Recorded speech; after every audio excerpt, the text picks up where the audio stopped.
yo, regardless of rain or snow, sleet or hail, I kick street sales, choking niggas like I'm free well, Golden State. In the palm of my hand, truthful weight like the palm of the players, kinda cooler like I see it, talking like I read it, walking my walk, dog down, on the beat, cause I'm soon to be up.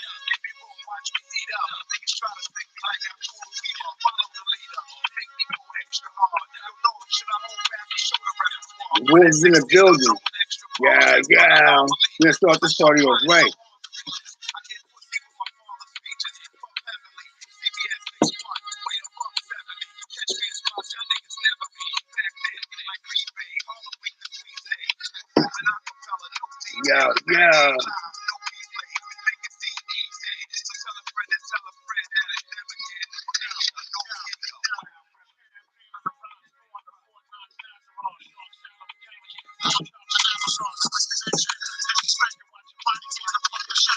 Yeah. Yeah, it's Papino. Yeah, Cam Brown, Papino. Ant was goody. Zuma was goody. Good was Papino. 0.5 was Papa, yo. Yeah. Castle here, what's up? DX in the building.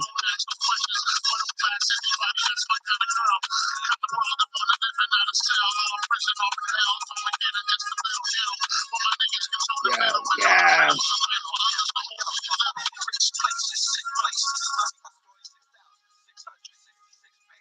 Get E-Money back. Yeah.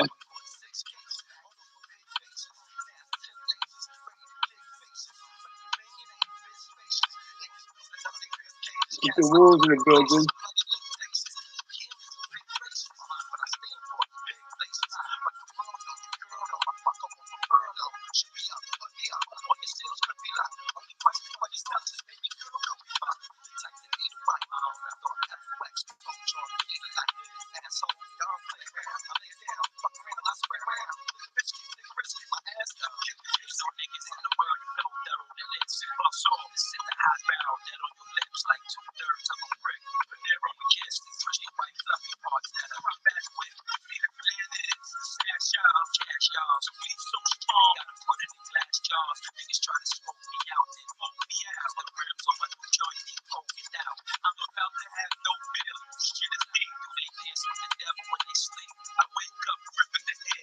Justice Mayo, it's Papino, the Wolves is out. Feed the Wolves.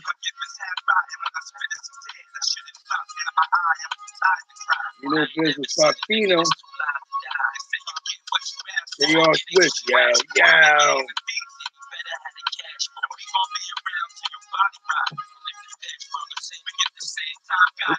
With the Wolves up.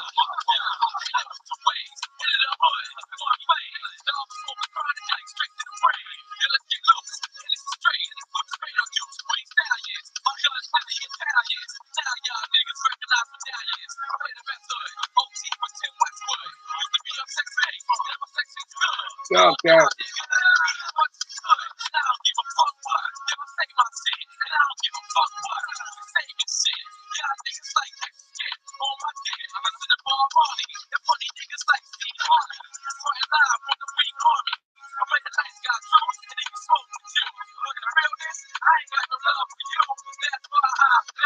With the Wolves up.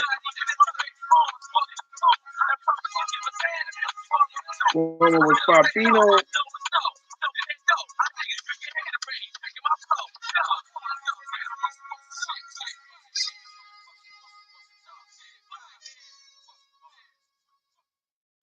Was popping. Team Smoke, Feed the Wolves. We are in the building. We have a great night tonight. We have a great lineup. We have legendary promoter. He'll be on the show tonight.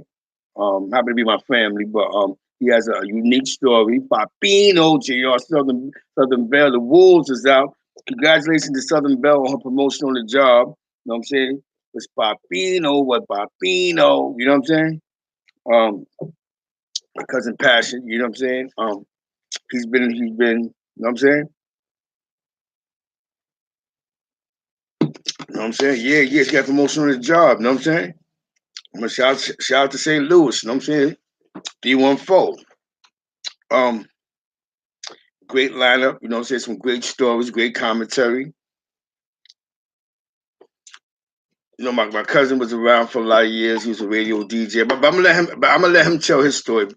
I'm just gonna give you a brief description of what we're gonna be talking about. The beginning of his career in the DJing radio, and then the Bad Boy tour and the backstage rocker, don't say the Hard Knock Life tour. And you know what I'm saying? It's just vibes, man. It's just information party people because we here, we in the building, you know what I'm saying? We are in the building, man. What flew across my desk today was, I guess 6ix9ine. They say he allegedly might get out in September. Well, you know what? We don't know yet. But the best thing that we can say is this is what his lawyers probably hitting for. You know what I'm saying? So everybody's copping out, make no sense. You know what I'm saying? Make no sense of giving the boy 5 years, but it's still up to the judge. So no matter what they suggest, it's still up to the judge. The judge can go give him 1,000,000 years. So you know what I'm saying? So we can sit here and come up with what type of conspiracy theories, but it's all on the judge party, people. You know what I'm saying? Exactly. You know how I go boogie down. There's a bunch of guys that then bought to cooperate, and dudes, you know what I'm saying? Dudes copped out, and he still got served on the platter because these guys got to play into whatever they copping out to. Plus, it all depends on your PSI. Telling or not, it depends on your PSI and how they deem you for society. Just because he was a rapper, he has a lot of fuckery. You know what I'm saying? So I would curse for a lot of fuckery that he had, you know what I'm saying, going on in his life. So shout out to him and those that believe that because just him telling he's gonna get out in September. No. You know what I'm saying? Yeah, that's what his lawyer's gonna suggest. That's what he's paying the lawyer for. The lawyer's job is to give him as less time as he can. Yo, point five. You know what I'm saying? So like I said, we don't condone sucker shit.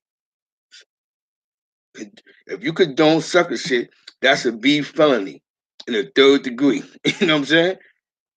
You don't condone that. You know what I'm saying? And that's really it. You know what I'm saying? The rainbow. You know what I'm saying?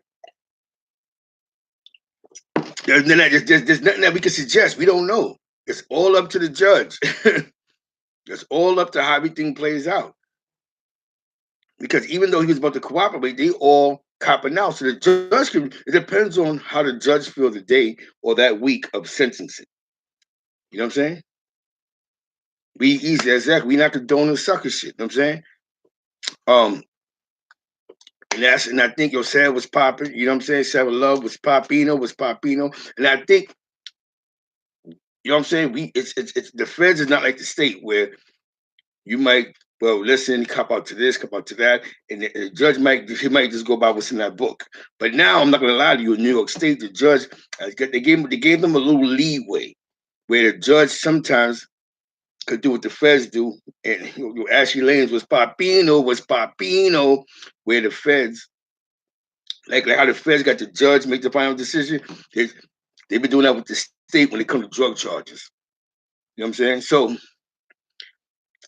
in his situation, when it comes to that little Fed charge you have, it's all on the judge.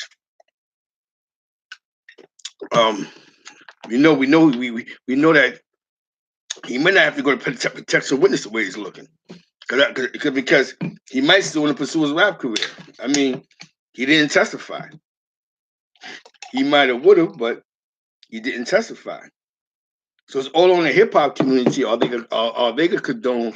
So Chris Brown was Papino. It's all on the hip hop community to know if they're gonna accept him back, party people. That's how that goes in that situation. You know what I'm saying? I mean, you understand what happened with Shotty. Shotty called. Listen, but you heard what Shotty said. He's a ungrateful rat bastard. But I forgive him because he's still a bag. You know what I'm saying? What guy forgives somebody that tells on him?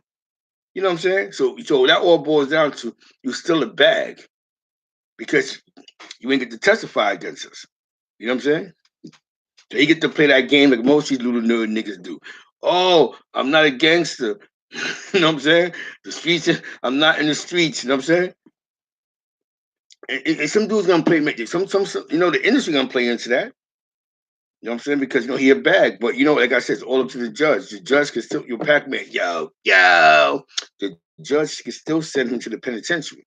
Don't get it twisted. It's all up to the judge. What's good, party people? What's good, Aunt Murray? You know what I'm saying? What's good? He was good. He was good. Two guns up. You know what I'm saying?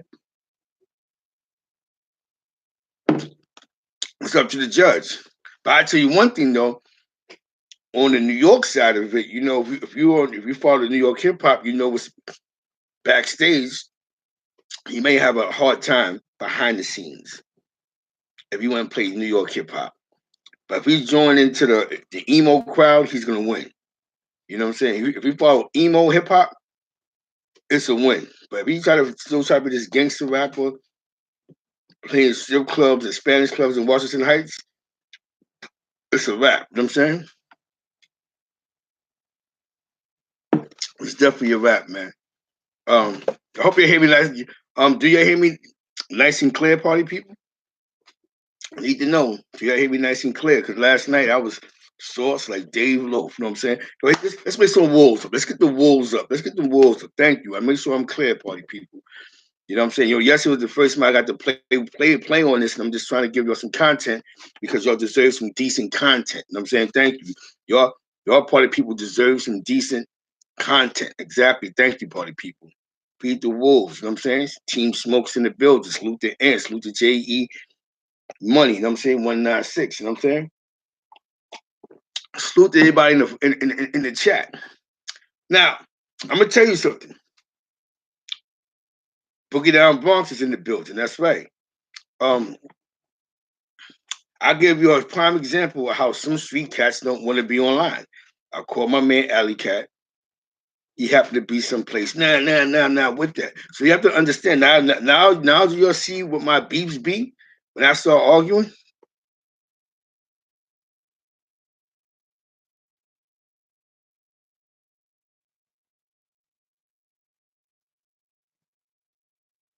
Exactly, Kush 904. Here's what they get out, give this legendary interview that everybody won, and they're gonna go, we forgive you because what he's gonna do is DZ, he's gonna play the victim. Like most of these guys do. These so you know how that go. They was bullying me, they was picking on me, they was forcing me to do this. They know I wasn't a gang member. You know what I'm saying? They knew I wasn't really down. But is that but you tell me, party people, Browns was in the building, man. Yo, rest in peace to Black, man. You know what I'm saying? Rest in peace to Black from children. You know what I'm saying? Rest in peace to Black from children. You know what I'm saying? Beeville, stand up. You know what I'm saying? Rest in peace to Black from children. You know what I'm saying? Blizzak. You know what I'm saying? Rest in peace to Blizzak from children. You know what I'm saying? Browns will stand up. You know what I'm saying? The Chiefs was Papino, but Papino. That's just how that goes. You know, when you see, never ran, never will. It's a fact. Exactly. That's exactly what you're hitting on the nose for. You know what I'm saying? Because he's still a bag. And he didn't really get to point the finger on the stand. So by him not doing that, it's just like, well, he didn't get a chance to tell. So it's gonna be some people that's gonna look at him as a bag. Some people ain't gonna lie to you. There's some people that behind closed doors and in their heart feel he was being picked on and being manipulated. So they might forgive him on the strength of that past. But how many times is a young Red Storm was Barbino? But how many times are you gonna be allowed? So you play that bully card. But he did it with the Crips with the lead sex assault. You know what I'm saying? He did with the Bloods with this case, like, yo, he was trying to kill me, whatever the case may be. So what's next? You know what that's saying? The streets is not for him. And it's not just for him. There's a lot of guys like him that's running around here. And when shit gets rough, they're picking on me, they're bullying on me, and they play this police role. You know what I'm saying? Let's wake the wolves up, party people. Let's get the wolves in the building, party people.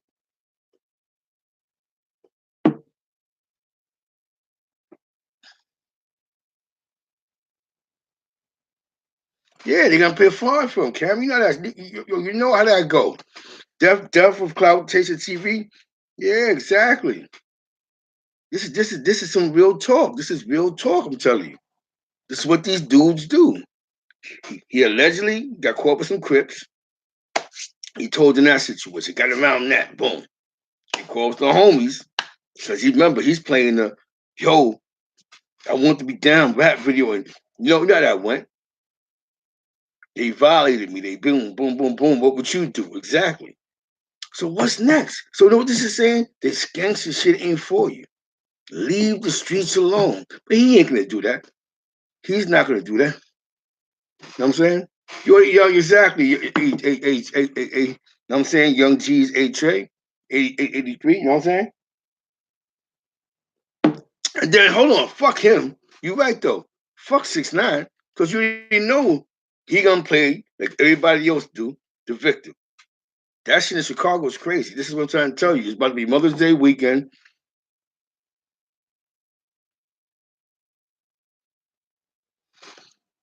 Yeah, his passes behind closed doors, dudes feel like he was being manipulated. He was being used. He was being mentally bullied. That's the past. Because the wide chapter tell it all. Oh, they fucking this bitch. They want to kill me. Why would I be loyal to a bunch of niggas I don't know? You know what I'm saying? You feel what I'm saying? That's what they wanted. They got who they wanted for the last 20 years, Mel Matrix. You know what I'm saying? That's a fact. But talking about the Chicago thing, that's yo, listen, party people. This is a lesson to learn in life. Do not go to a event where your ops might be at. Something has happened a couple of weeks ago in Brooklyn where somebody went to a baby shower, I think in the church, and got killed outside the church because he seen his ops outside. Stop pulling up to events where you got ops at. That's not cool, B.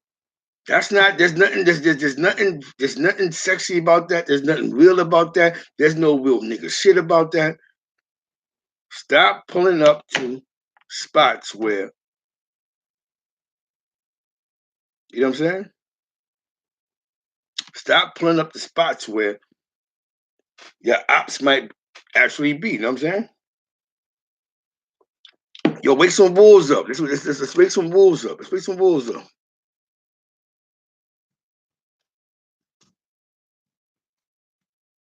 Um, we gotta take it back to the '90s. I'm saying some things. You know what I'm saying? Wake some wolves up, party people. We in the building. You know what I'm saying? Listen. We said it last night, man. The guns is out. You know what I'm saying? You know what I'm saying? We ain't gotta explain nothing. We ain't gotta be yo because this happens and we keep it fair. The guns is out. This is the block right here. The wolves and smokes is in the building. Love is love. Word of the day, love is love. You know what I'm saying?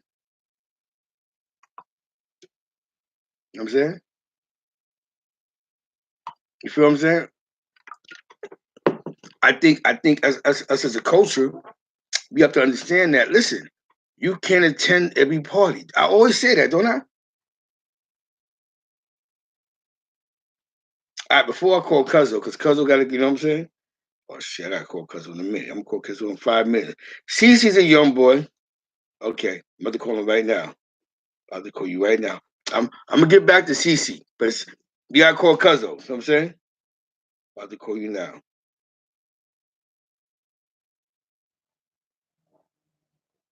This is my cousin right here.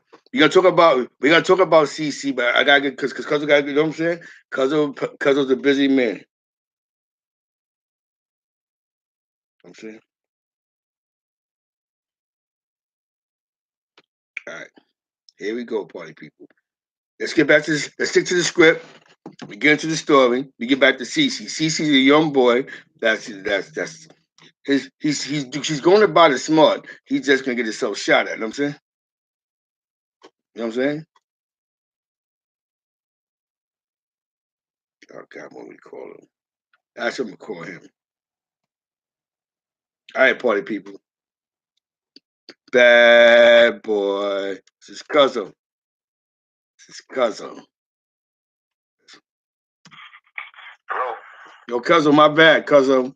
Um, I got caught up in the monologue. You know what I'm saying? no, Okay. Okay. No problem. Party people, this is my cousin. The legendary DJ Passion. He's from Spanish Harlem, East Harlem, New York. I mean, you know what I'm saying? In Manhattan. Let them know about your early beginnings, good brother. Oh man, you know what it was, man. Started out um Spanish Harlem, you know, went to Warner Metropolitan Hospital right there across the street from Washington Projects, George Washington Housing. Yes, sir. Went to PFL 98 right there. So I got acclimated in the beginnings of coming into what it is to become a young man. From there, a lot of us, our zone school, you know, was Wagner Junior High School, 167, which was in Upper East Side in Manhattan on 76th Street. And that was experience of kind of Spanish Harlem, you know, on right there on the border of almost Yorkville as well. So during that journey, I had a chance to, I guess, interact, you know, with white America. Unfortunately, you know, being that young, I was a knucklehead.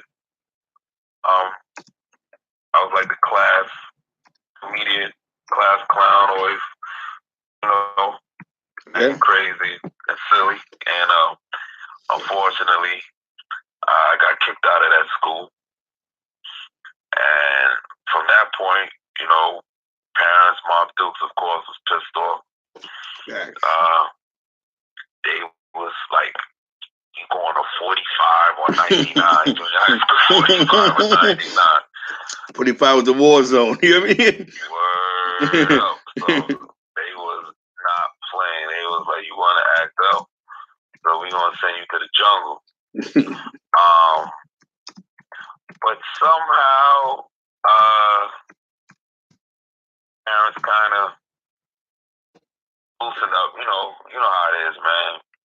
Parents pissed off at you, they throwing a book at you. But once you know the dust settled, they kind of like, so what you want to do?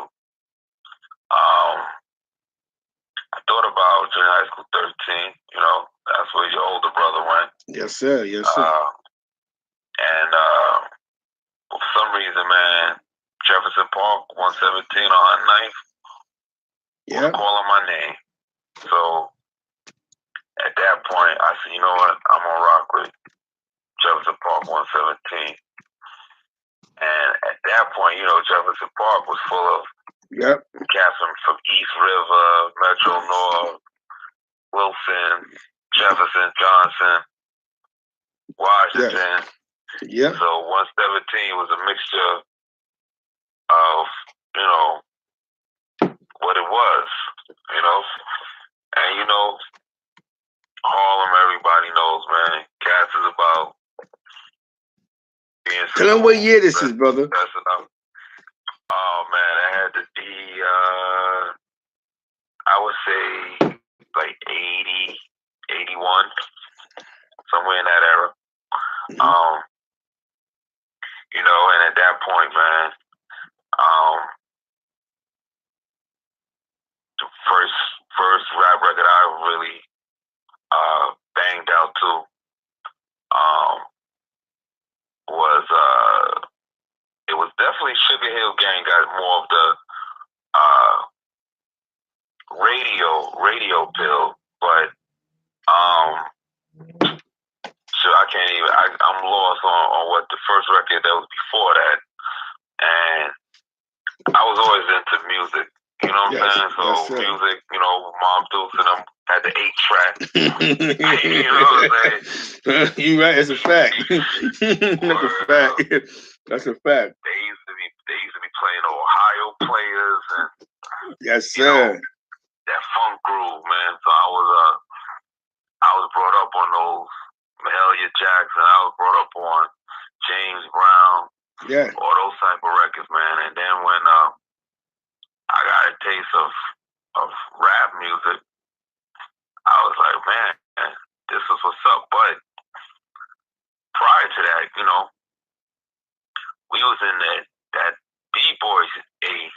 Danger. back then. That's a fact. People is different from an MC. We was definitely coming up in that era with the graffiti, with the breakdancing. Yes. You know, Grandmaster Flash, was doing their thing. And you know that song Larry Love.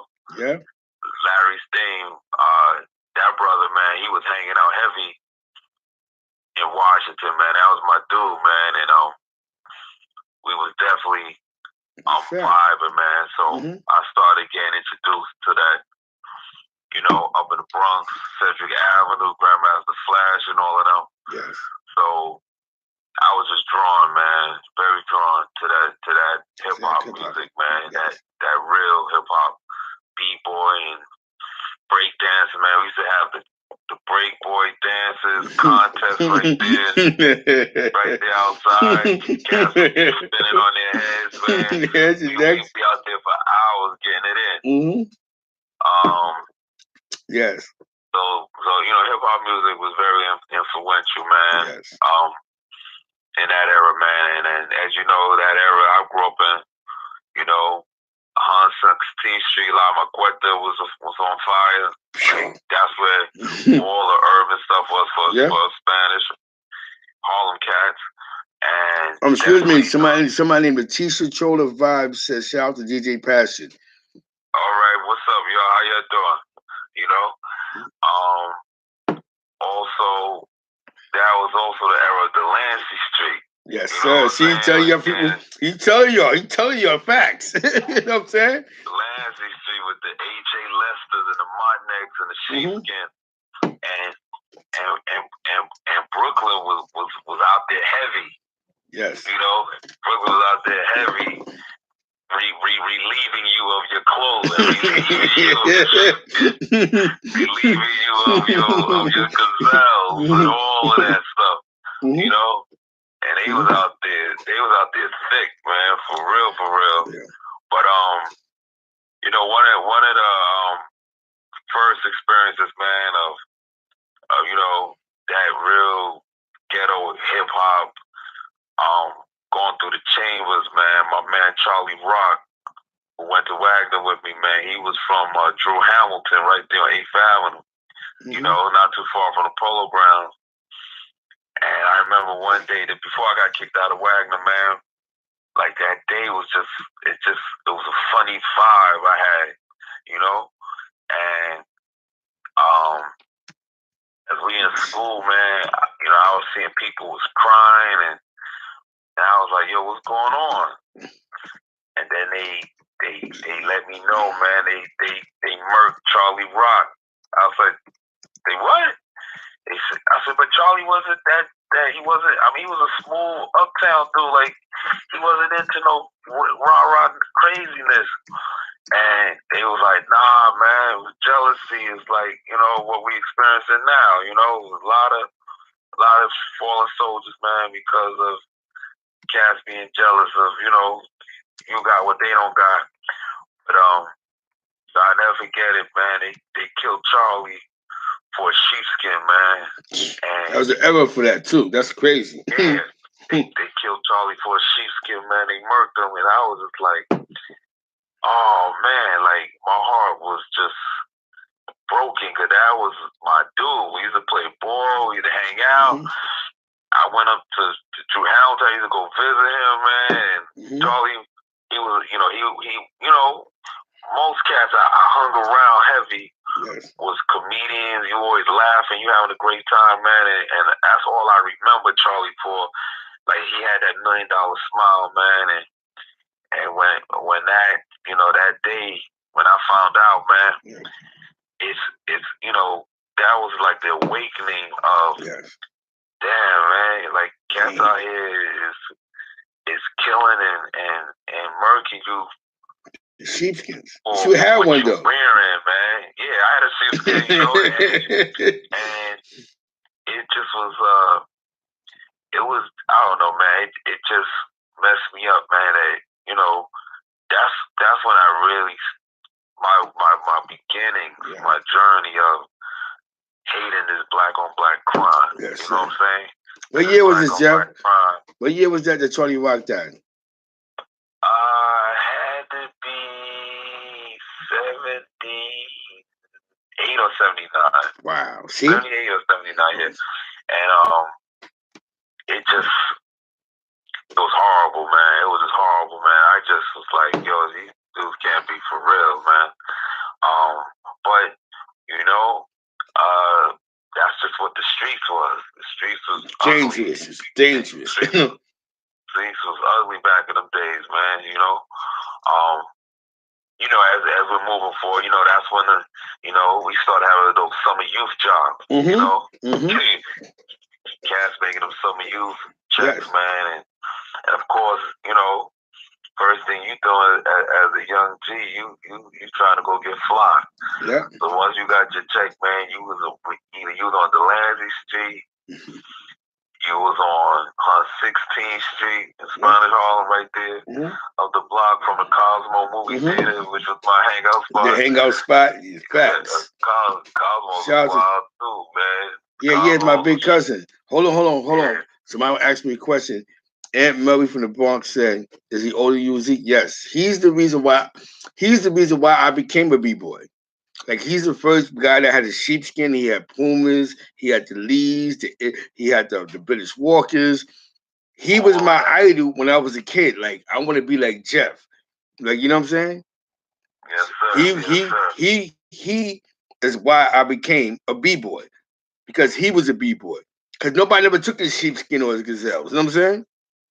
Yeah, and you know what? And let's keep it 100. It wasn't like I was on no gorilla stuff. It's just that I was a cool, smooth, laid back dude. Like, you know what I'm saying? Yes. And people vibe off of your energy, and cats recognize real. And hold on. Jeff, my bad. Somebody said, "Do you know any Bronx niggas?" You went to school in the Bronx. Yeah, we gonna get there. Yeah, get to the Bronx. We'll get to the Bronx. He went to school in the Bronx. Shout out to the Bronx. Let me get there. Let me finish my junior high school. Like I said, we was at 117. Yeah. Back in the day, man, the after school program, everybody used to be at the gym playing ball. Like, it was just a thing, man. It was definitely a cultural thing, man. During the summertime, cats used to come in the park, plug their system into the lamppost, and they was getting it in. Shout out to Dollar Bill. DJ Dollar Bill, East Harlem, East River. Bill. Shout out to DJ Dollar Bill. You know what I'm saying? DJ Dollar Bill. And back cats was just getting it in, man. And it was just lovely, man. Back then, we used to play, two-hand touch football, tackle football, kick the ball, hot peas and butter, kick the can, run catch kill, run catch kiss. Johnny on a pony. It was like we was in the streets, and that's where you was being cultivated. You know what I'm saying? Playing checkers and skelzy. The girls was doing the jump rope. Like, all that we was nourishing to our souls. You know what I'm saying? Like, now these kids they just stay in the crib and just be on their laptops or their tablets and their phones all day. Like, they're brainwashed, man. They not cultivated the way we was from back then. That's why it's a whole different era now.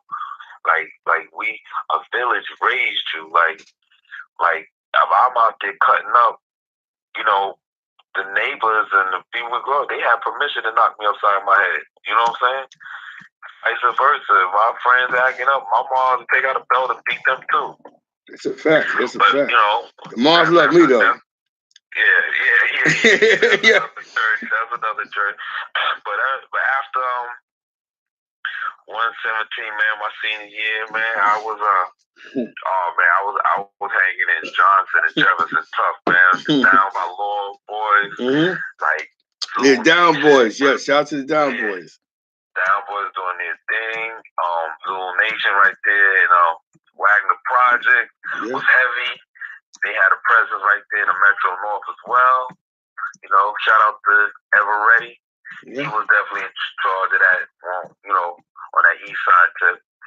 A lot of things was going on, man, and it was time for me to get out of junior high school, man. It was like, I go to Julia Richmond with Hector Camacho and everybody, with Spanish Harlem Red, or was I going to try to get into Mary Bertram or Norman Thomas? Which, of course, those were my first two choices because,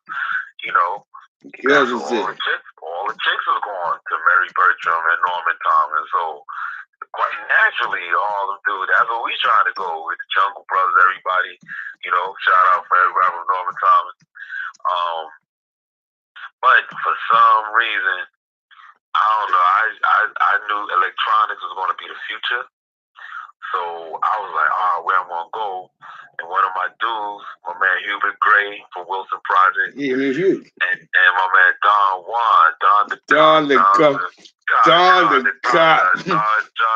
Yo, the funny, hold on. I got a Don Johnson story real fast. Remember that time you remember that time when he told us, yo, I passed the police test. We had him on a high speed chase. He was like, well, you passed the test? Let's go. He was like, yo, y'all crazy. But you know what? I love Don, man. He came to my father's funeral, man. That's one of my best friends. My man Don. Him and D Moist, you know what I'm saying? Yeah. And they said they're going to Samuel Gompers. I'm like, oh, you're taking it to the Bronx? That's what we doing. We gonna take this to the Bronx. And so I applied for freaking Samuel Gompers right there on 53rd in the Bronx. We was a hop and a skip from Hunts Point. We was right there off of Southern. And so now from Harlem, I'm in the Bronx. I'm rocking out with the BX, where hip hop started at. They just started letting females in the school, man. And like I said, man, I'm a Harlem cat, man. And I just was, that electronics, when I look back at it, that was the future. But I just wasn't focused, man. I was just like, man, there's not enough chicks in here. But it got me hanging in the Bronx a lot more, man. I used to be over there in Webster Avenue, Washington Project. I was in Soundview, heavy. Roller skates place right there. White Castle's right there. Like, I was around that Soundview. And, whatchamacallit? Right there off of White Plains, man. Man, I can't think of the name, man. The high school? But it was right there. Clinton. You about Clinton? Now it's past Story Avenue. It was come on, listeners, help me out. If you're coming up to Bruckner and you go past White Castle and then right there White Plains, you make the right. Stevenson, yeah. Stevenson Commons, yeah. That was my stomping ground, Stevenson. I used to be going hard. Now, what was an ill thing was my our cousins, Mark and them. They was from Brighton Beach, Coney Island. Yeah. And my auntie, that my mother, sister, all my cousins, man, there was about 10 of them out there.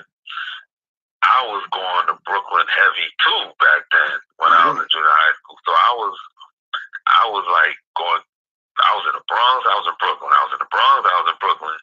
And obviously, I'm rooted in Harlem, so I was everywhere. But I didn't mess with Queens and Staten Island for some reason. I just wasn't into Queens and Staten Island, man. But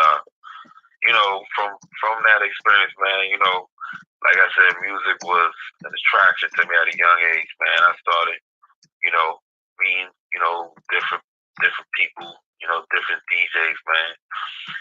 Started going to more of the jams in the park, man. I started going, to the spots. I was in high school, so I could only get into so many, venues at that age.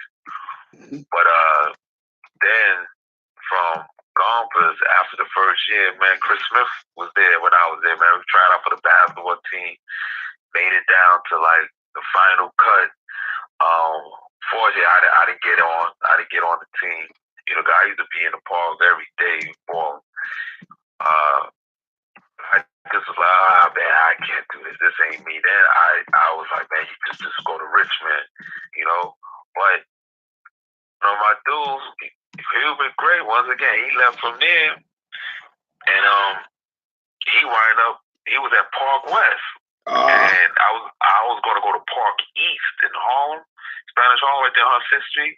Yeah. But I said, man, let me go to Park West because it was culinary arts, and it was you know, aviation and all that stuff. So I said, all right, I'm gonna go over there to Park where it was funny at Jefferson Park. Master Don and the Deaf Committee, they was heavy up at Jefferson Park 117. And if you guys know anything about the history of Master Don and the Deaf Committee, you know their biggest hit was that ooh na na na, like that was their biggest hit.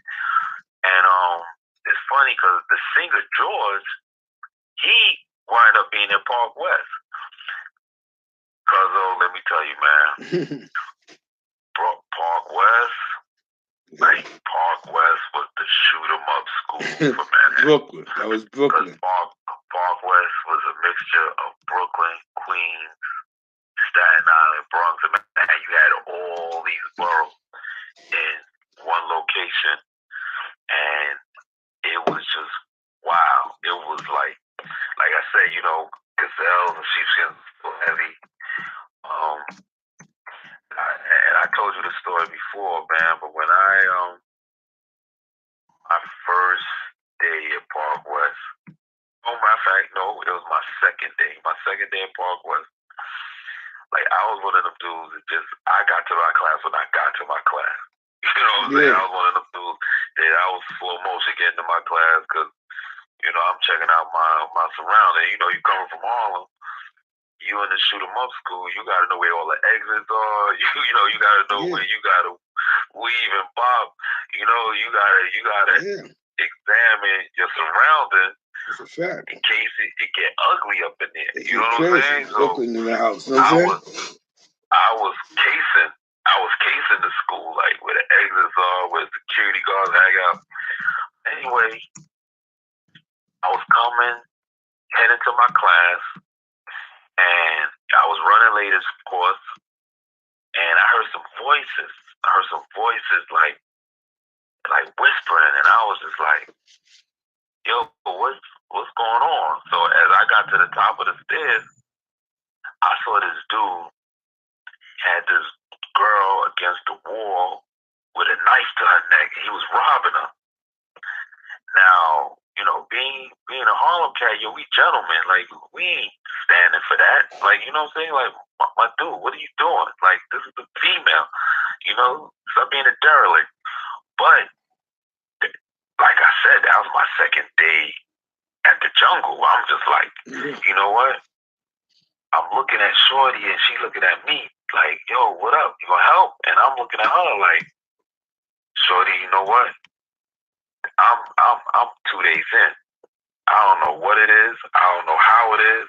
I don't know when it's coming. Like, Shorty, I can't help you on this one, but I'm looking at money with the grill face. Like, man, you a sissy, man. Like, you robbing a chick, man. Who does that? Man, you know, who raised you?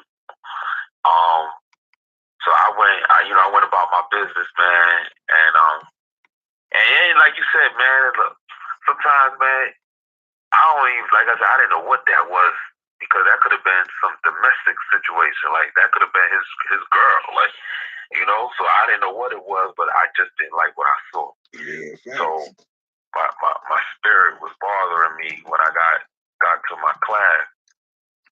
And one of my mans, his name is Finesse. He's from Park Slope, Brooklyn dude, man. He was well known at the school, you know.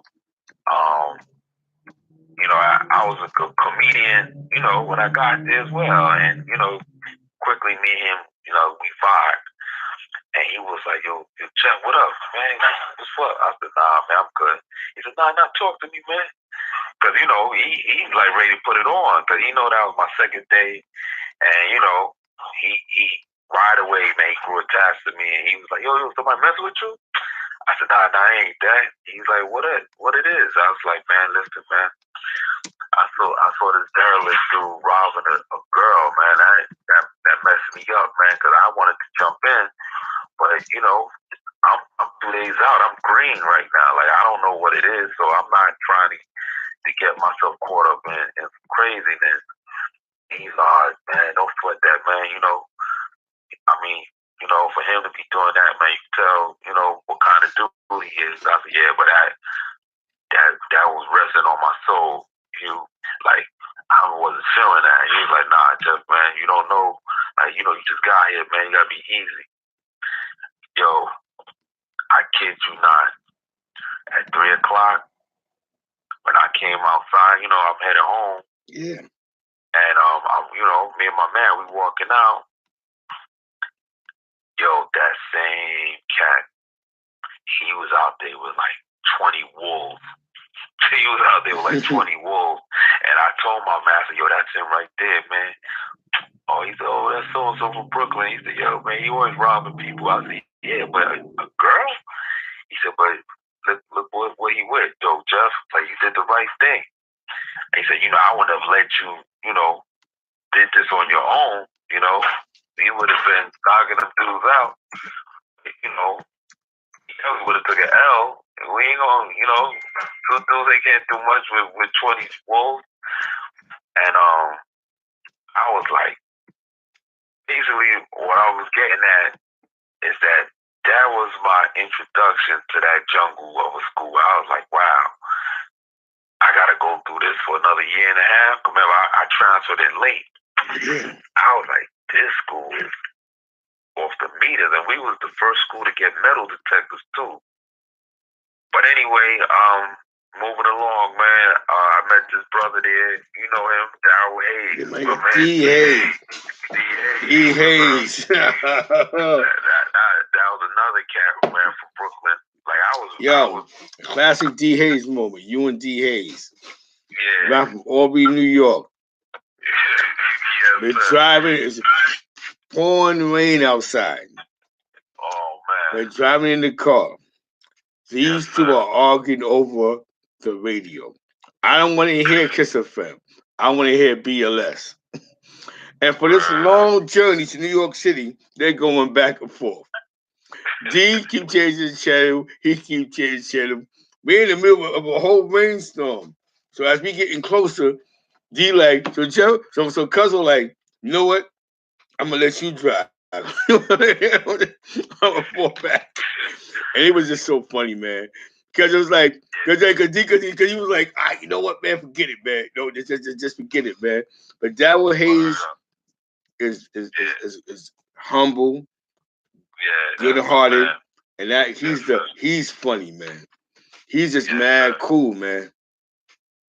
Word up, and I was like I said, me and him, we clicked it off, and he DJ'd. So he was like, telling me he was DJing. So remember, I was all over, man. If I wasn't in Coney Island, I was in Flatbush with Roll and Derek and them from junior high school. My Guyanese family.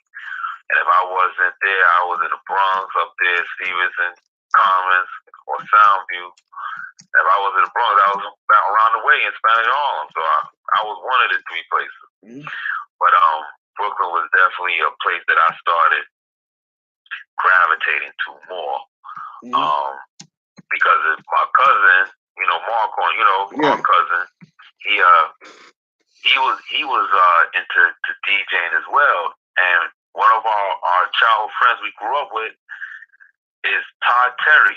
Todd Terry, the well-known mixer, man. He done mixed for Janet Jackson, Mariah Carey, the mad house music. Like, Todd Terry is my childhood friend. Like, that's my man. You know what I'm saying? But going back to Hayes, I used to go to his house, man. and he had the 1200, the techniques and all that, and he was DJing, and he started teaching me how to DJ, man. So I'm like getting more and more, man, pulled into this music world even more. You know, I used to play around on my mom's phonograph and the 8-track, man, trying to scratch the James Brown joint. Yes, now I had access to the 1200 for the mixer, and my man is teaching me.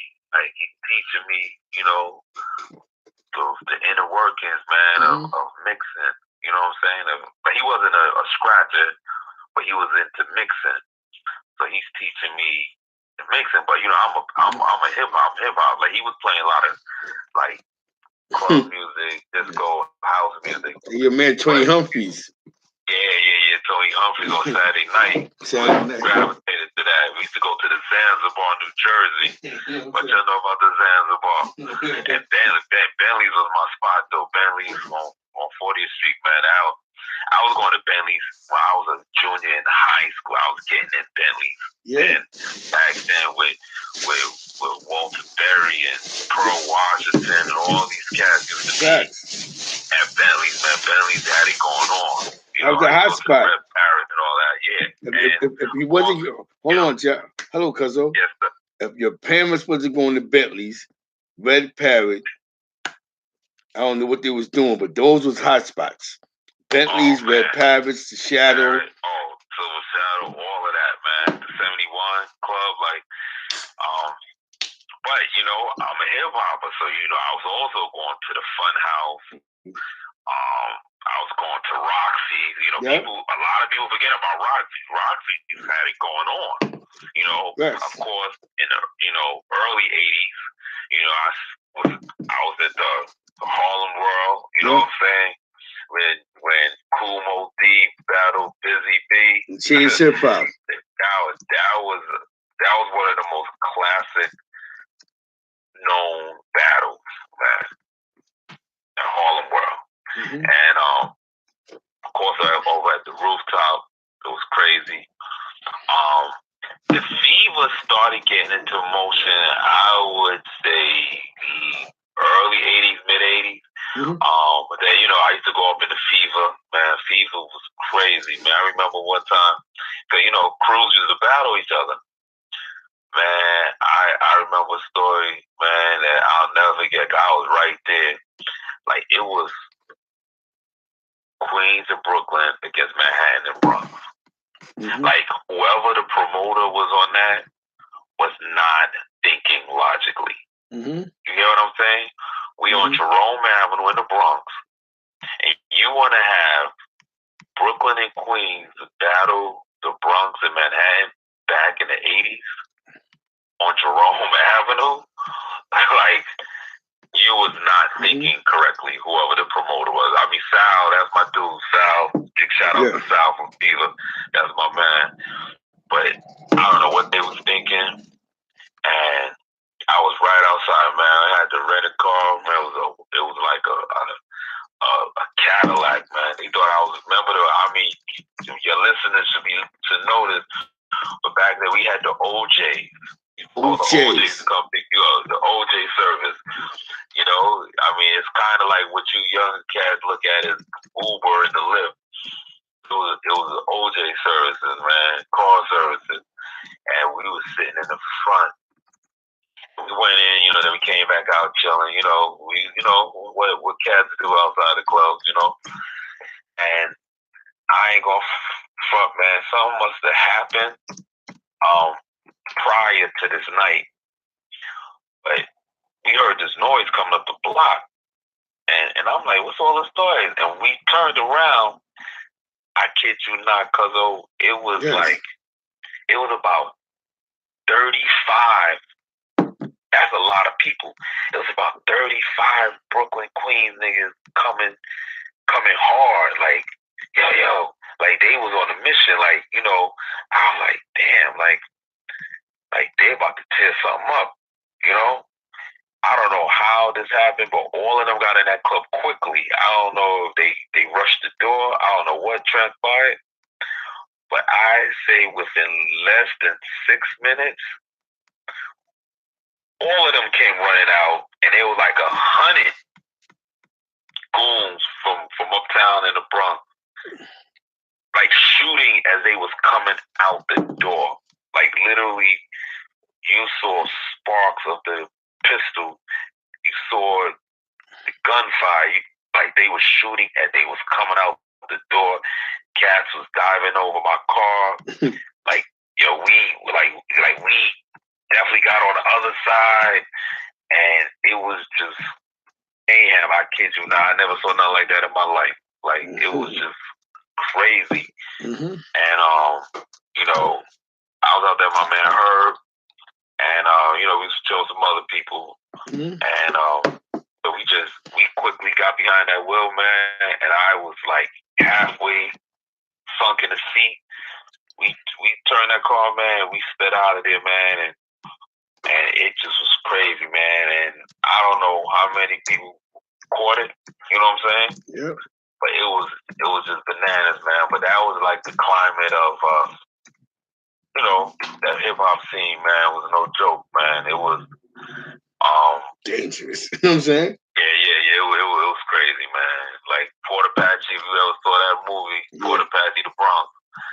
Like I used to go to Jew, man, and when Ellie Mel and them came out with Message, that was so true. Like all that stuff he was saying, that was literally the Bronx, man. It was crazy, man. Those were true stories, and going to Jew Man, used to go get, we didn't go to Delancey Street, cats took it to Jew Man in the Bronx, and that's where you got your sheepskins and your British Walkers and all that stuff. And it, of course, up there, you was getting robbed too. The bulls waiting for you to come out the store, and as soon as you walking up the block, man, they raining on you, man. So it was that culture back then, man, was it was you had to have some type of common sense, man, and that sixth sense, man. You gotta know when it is. You gotta know how it's coming your way, and you gotta have that extra sense, man. Like you gotta know when it's coming from behind you before it's even planned on you.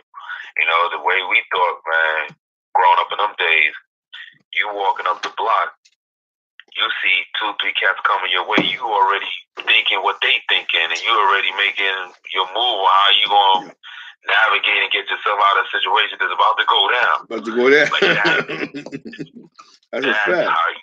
That's how you had to think back in the days, man. Which cultivated us, would make us who we are today. Like when you walking down the street, you worrying about what he thinking about who's about to walk past you. That's a fact. You know what I'm saying? You was always on red alert. You was always on alert to, like, you ain't just gonna walk past this stranger, this dude, not preparing yourself for it. It could have came your way, at any given moment. Yeah.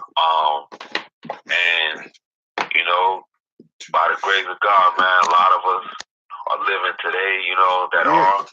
Yeah. We definitely lost a lot of soldiers, man. But I wanted a better life, man. So after I got out of Park West Shoot 'em Up School, I was on my way to Howard University or Johnson C. Smith in Charlotte. That's where I was going. I was going to a Black historical college. But for some reason, one of my childhood best friends, C.J. Badger, Charles Badger, man, he rerouted that, man. He made me go to SUNY Albany, up in Albany, New York. So that's how I got up into Albany, out there, and back in our days, man, we wasn't like how the kids are now. Like I had my bags packed, kissed my mom, hugged my pop, and I got on that. I went downstairs. I went to the train station, took the train all the way to the Port Authority. I took the bus trip to Albany, New York on my own, man. Nowadays, man, These kids are so spoiled. They want their parents to drive them to school, want them to pick them up, want them to pick them up on holidays. Like it's insane on how spoiled, man, this generation of kids are, man. You know, it's bananas, man. I went up to school with, you know, I had a little cash left over from my summer youth job. Yeah. And you know, I had another job as well. And I went to school. Jeff. Boogie Down Bronx said facts, fashion. You know what I'm saying? I guess he knows about Sunni. You know what I'm saying? Yeah. Okay, that's what it is. Yeah, I was in Albany, New York, man. I got up there. You know, Harlem through, moving around. By the way, man, I met a couple of Bronx cats. My man Cedric, my man Joe, Broa, and my man D Moise, Darren Burke. I met them a year later, but in the beginning it was Joe, it was me, Adrian, Dominique, man. You know, and you know, as a freshman, man, you just navigating, man, seeing what it is. And then, you know, I saw they had a college radio station. I remember I told you Hayes was teaching me how to DJ. Yeah. And at that point, man, I started paying attention to the radio station, man, and they was they was doing their thing, man. But you know, I felt that my energy, man, my vibe was a whole like, you know, no, I used to listen. People don't realize, but we were listening to Red Alert and Chuck Chill Out. Those were the dudes getting it in the 80s on the radio. Like you saw Mr. Magic, man, and the Supreme team. I used to listen to Supreme. My man Tim, his brother won the Supreme team. And definitely was Mr. Magic Rap Attack, man. That was my joint. I was glued to the radio listening to Mr. Magic. And then that's when Alerted and Chuck Chill Out, they started doing their thing. So I was mesmerized. So when I got to Albany, I said I wanted to kind of bring that type of environment, that type of vibe up top. So, you know, I started my journey to, you know, training. Yep. And then that's when I turned into DJ Pass. DJ Pass, I remember that. WCDB. Yeah, DJ Pass at WCDB began. And now you know what? Because they may not know, because there's some people that's a little younger. There wasn't a commercial hip hop station in Albany until like the 2000s. Yep.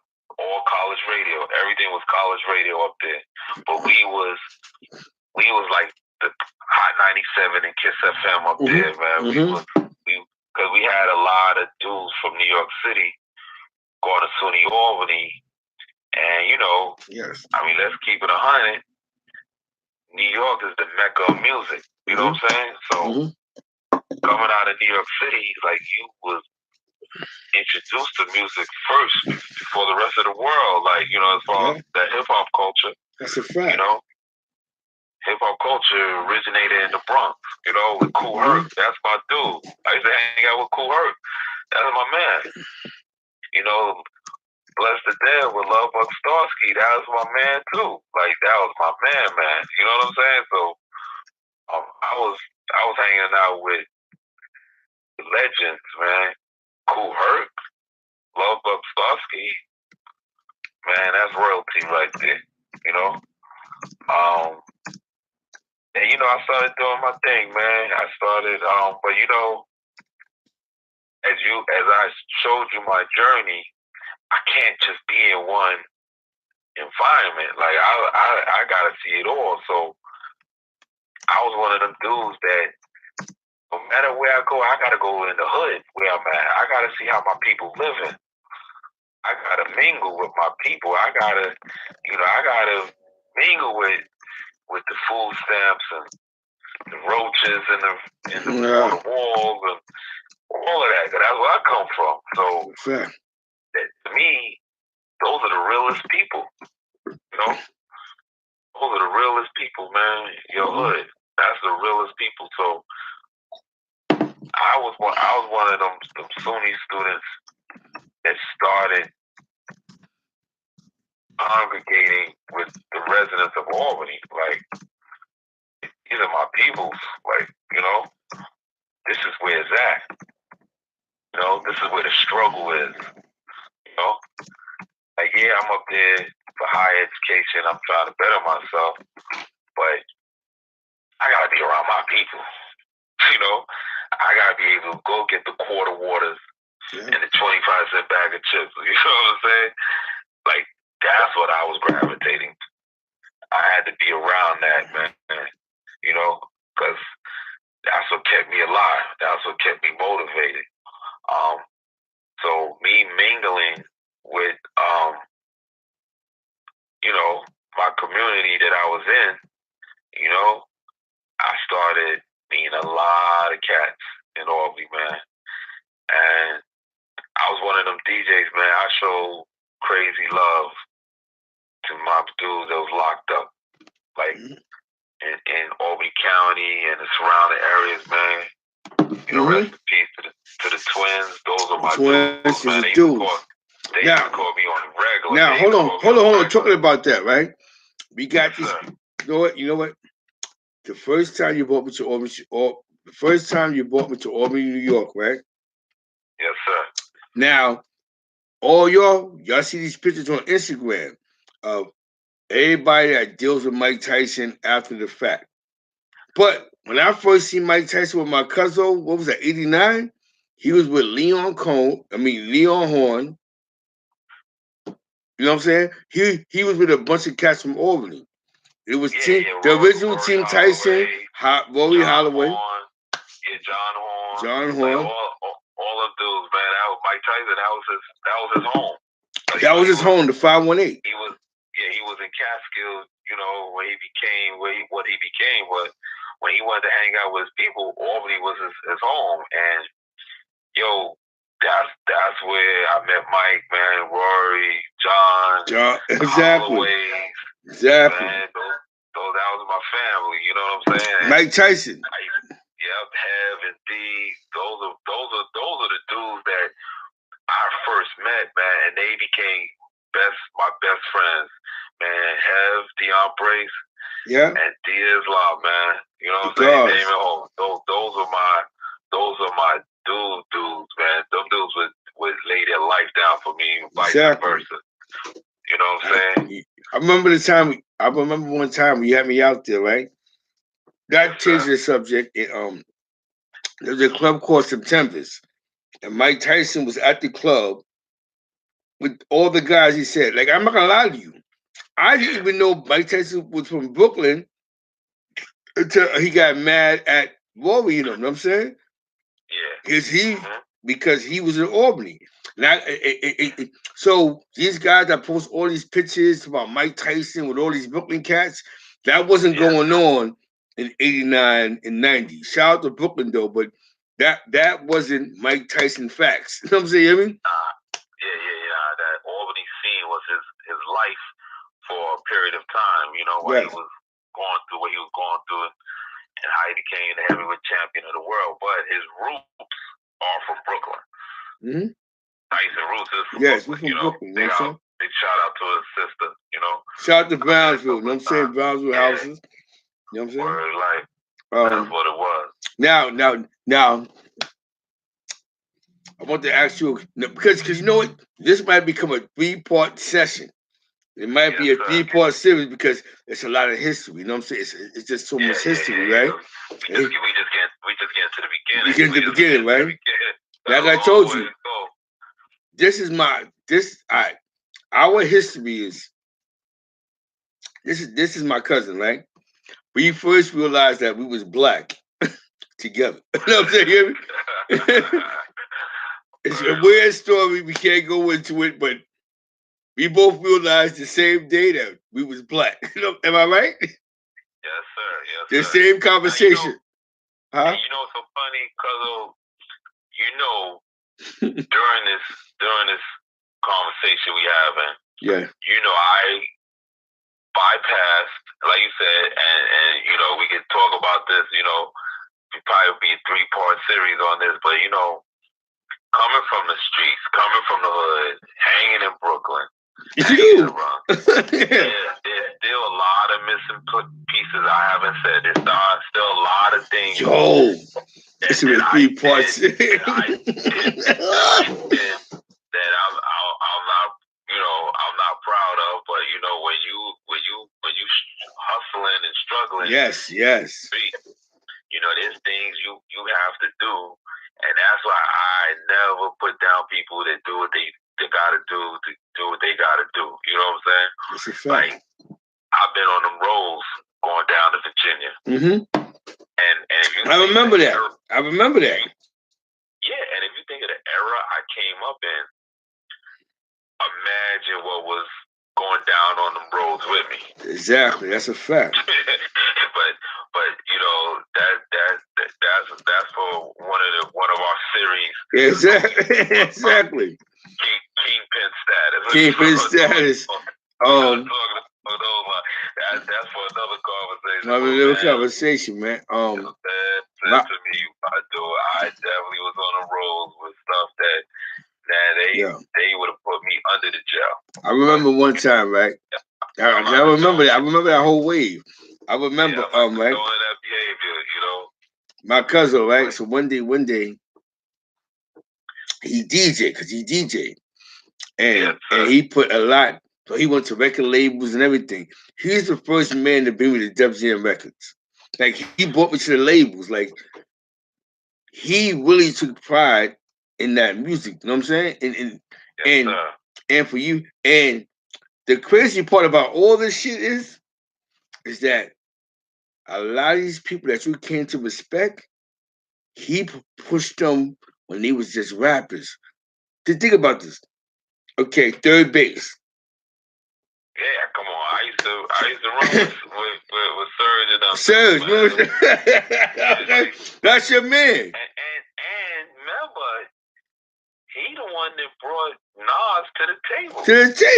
That's your man. Oh, you know, and these young cats looking at Nas like he's older. So, like we really from the hip hop era. Like, Nas wasn't even existent back in them days when, or what we talking about. You know what I'm saying? It's a fact. Like I said, I'm just talking about Grandmaster Flash, the Funky 4+1. Exactly. You know what I'm saying? Grand Wizard Theodore, Fantastic Romantic 5, Dizzy B, Kumo B. Like, come on, we talking about 78, 79, 80, 81. Like, come on. He was like, come on. Hit with Zulu Nation was running the streets. It's a fact. And then, you know, and then it had a definitely uprise, and all the gods of the earth started becoming strong. Becoming strong. And come on, you know, we from Spanish Harlem, man. Cigar Mob was doing their thing. Yeah. Shout out to Stinking Lincoln. You know what I'm saying? You hear me? Yeah, you know what I'm saying? The Ball Busters. Y'all haven't heard that phrase in a while. They were getting connection. The Ball Busters. It was heavy. Are you kidding me? Let's get in the building. Come on, man. Black Spades, the motorcycle gang. We have motorcycle gang, like real life motorcycle gang who was getting it in. Like, man, this young generation have no idea what it used to be. It's funny. Zulu Nation became like fiends, and ball busters became executives in hip hop. That's crazy, right? Oh man, you know what I'm saying? It's crazy because OG1 and them niggas come from that. Because ball busters was more Dominicans. You know what I'm saying? That wasn't a Puerto Rican movement. That wasn't a Puerto Rican movement. That was a Dominican. Shout out to all my Dominicans out there, though. But it's a fact. Latin Kings, those are some of them dudes. Those are my dudes. Latin Kings. I know many Latin Kings. We from Spanish Harlem, so of course I want no Latin King. You know? I mean, it was boring with Zulu. I mean, it was, you know, it was what it was, but it was, man, it was plenty gang culture, man. And then remember before really you start really, the Bloods and the Crips really started going in, and remember it was one point it was Decepticons was transforming, and they stayed at my high school. They stayed at Park West. Yeah. Some dudes wasn't playing, so it was man. Listen, man, that movie The Warriors was real. That was real. That's your generation. It was. That's how New York was. I encourage and I inspire any of you young listeners that tuned in. Go rent or go buy The Warriors, man, and sit down and watch that movie. Like that's what it was. Like I used to take that train from Spanish Harlem going all the way up to Coney Island every weekend. So many things go down in that travel and that journey. And like I said, man, by the grace of God, I never really got caught up in no craziness. I mean, there was a little taste of things, but for the most part, man, because I don't know, I just was one of the versatile dudes, like really decipher where I was coming from. I used to be going to Coney Island every weekend on that train, a D train, straight out to Brighton Beach, Coney Island. The Russians running Brighton Beach. Exactly. From Marbury, that's where he's from Coney Island. Like I was watching Stephon when he was a little dude. You know what I'm saying? Like, that's what it was. But I know we was on, over with that music movement. You know what I'm saying? But I'm sure, man. I mean, I don't know how long your broadcast is, but we good. I'm sure there's going to be a couple of parts. Yeah, we got a couple of parts to this. This is just part one. I see it already. People gonna want to definitely hear what happened once I got to Sunny Albany. Yes, you hear the story. I was there for a portion of it. I was there when you was I ain't gonna lie to you. By the time I got to you, it was 89, and you was a senior. No, you wasn't. You hit it right on the nose. You was a senior. I just finished from pledging my fraternity. Cap Alpha Psi. Yeah, in 1980, I became a brother of Cap Alpha Psi, and man, at that point, I ain't gonna lie to you, Jeff. I ain't gonna lie to you, cousin. It was crazy. Cousin. I'm not gonna lie to you. My mom's just crying. She was like, they torturing my baby. What are you talking about? Jeff is going through it. It's going through it right now. You know what I'm saying? But when you find, but this is what I respect about you. As soon as you made that fact, we came back to New York. You snatched Nelson up.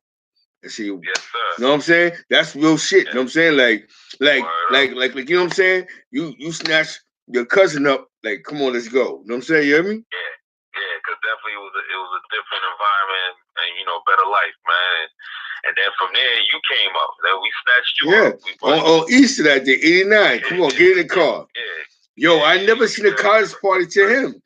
I was how many people think everywhere? We was going to Syracuse. Remember that time? You remember that time? Yo, remember that time we went to Newport? The Newport shit was crazy. You flat left for a second, but you was like, I gotta get some sleep. But I gotta lie to you, you didn't really leave us. You just was like, yo, I can't sleep in the van tonight. Yo, that shit at the Paparosa, whatever the fuck they called that shit. Yo, bro, this shit was crazy. Oh man, it was him, DJ Raz, Pizzazz. Yeah, the Black Weekend down there. You talking over? I don't know. It felt like it was over 10,000 people just for the Black Weekend in Newport, man. And then remember, we used to go to Howard University. Hell yeah. Like I was out there the time they got it probably happened a couple of times, but when they got tear gas, man, helicopters was flying around. It was insane. Greek picnic in Atlanta. I used to go to Virginia, when Public Enemy did that video, Yeah. and with that riot in Virginia, yo, I was down there for those events. Like, hell yeah. I was in the mix of a lot of crazy historical situations, man. Very historical situations. I'm not gonna lie to you, man. In the world and in the history, you might be the first guy who's been a VIP everywhere. You know what I'm saying? In history of VIP, you might be the first VIP nigga in the world. You know what I'm saying? Man, but listen, man, I knew a lot of bouncers. I knew a lot of security guards. I knew a whole lot of hip hop heads, man, the MCs and rappers, man. And I was just a down to earth dude, man. I wasn't on no rah stuff. I was in my little zone, my little lane. Like you ain't gonna, if anything, you gonna have fun, and we gonna have laughs. And I ain't the one you gotta worry about in the club. You know what I'm saying? Exactly. You know I'm over there in the corner. I'm doing what I'm doing. If something break out, you don't have to look over there because I ain't caught up in that. You know what I'm saying? So, and I show a lot of love, man. I hook everybody up. Hell yeah. Well, I hook you up, man. And remember, and we may leave this as a cliffhanger. We might leave this, see, Black. Let me tell you this one story, and then we're going to have to pick it up. I told you. I got the G-Part series. I know. But you sound tired. I told you, G-Part series. This is the beginning. Now, this is crazy. Came home, for the weekend. I'm already the DJ. I'm doing my thing. I'm spinning mad people records. Man, this had to be like 92, maybe 91, 92, somewhere in that era. So me and my man Don the cop. My nigga Don. He had Don in the dirt though. We had Don in the dirt. He was on full base and do a drive-by. That's another story. You know what I'm saying? But in the 90s, in the early 90s, if to your listeners out there, if y'all remember, the Cotton Club was Harlem. Yeah. Cotton Club was getting it in right there on 25th. 12th Avenue. They was getting it in. So, me and Don, I lived in the streets. We was always out till like 6 in the morning, all the time. And we went by the Cotton Club. It was late. And we got there, it was a little bit like too late because they was letting out. And we was like, oh, we missed it. Because, we doing other things. So, we do what guys normally do. You know what I'm saying? Go around, see what it is, trying to get it in. And there was these 3 young ladies, man, that was trying to wave down the cab. And for some reason, it was something about them that I felt bad for them. So, we pulled up, like, yo, what's up, ladies? How you doing? And right away, they felt comfortable because we wasn't no rah-rah. We wasn't aggressive. We was just like, yo, y'all right. Like, y'all good? What's going on? Hold on one second, Maylene. Maylene sent $10, so I gotta give you some money out of that, and somebody named Keep sent some money. Okay, that's what's up, man. For you being on the show, you know what I'm saying? So, my cousin, podcast, what's going on right now? He's, we gonna have 1 million views soon. Hell yeah! But this nigga here. Y'all better go tell a friend to tell another friend, because I definitely got some. He got some shit. Listen, this is the only guy. He's gonna crack it open, and they're gonna want to hear it, because I got 1 million more of these stories. So the T-Part series. That's what I told you. We just in the beginning. Listen, this is my cousin. I love him to death. We heard our first black story together. I never knew he had another brother. Until all right. I'm gonna make it real fast. Iowa's his brother. He has a brother named Iowa. I never knew Iowa was his brother. So he be acting like, yo, who the hell is this nigga right here? You know what I'm saying? And one day I said, yo, Jeff, who's this guy sitting in the living room flipping the fucking Betamax? He was like, that's my brother Ivor. It was like, that was deep. You know what I'm saying? You know what I mean? Yeah, for sure. Cause he was never around. Never around. Went to college. He went to Brooklyn Tech High School, so he was on that vibe. He was on that vibe. So he's on Delvon 5. Totally opposite of me. But anyway, right? So back to these three young ladies. Everybody shouting you out. J.R. Smith said, peace and cousin passion. You know what I'm saying? Okay, that's what's up, man. Yeah. Peace, brother. How's everything? Yeah. So anyway, right? We see these three young ladies, and like I said, I was just something about my spirit felt like, yo, they seem a little bit like distort, like they just was ready to go home with the cabs not stopping for them because when you get out the car club, it's just bananas, it's pandemonium. This is in the early '90s, so we pull up to them. I'm like, yo, what's up, lady? How you doing? And you could tell right away they picked up like, okay, these guys ain't, they ain't creeps. They thoroughbred. So they like, yo, we all right? How you doing? Da da da. And I was like, so what's going on? What you doing? Like, cause whether you going to get some breakfast or you going to Pan, yeah. Or you going to Willie's Burgers, like you don't know what it is, but everybody want to go get something to eat. After cutting the rug all night and sipping down what they sipping down all night. So they we just trying to get home, da da da. And I was like, all right, where's home? And they was like, Yonkers, and I was like, Yonkers. I said, oh man, shorty, that's a hike. Like, no, yo, would you take us? We'll give you gas money. And I looked at my man Don Juan. I was just like, oh, what's up, man? It was up to you, because Don called me Rev. He always called me Rev. He said, Rev, whatever you want to do.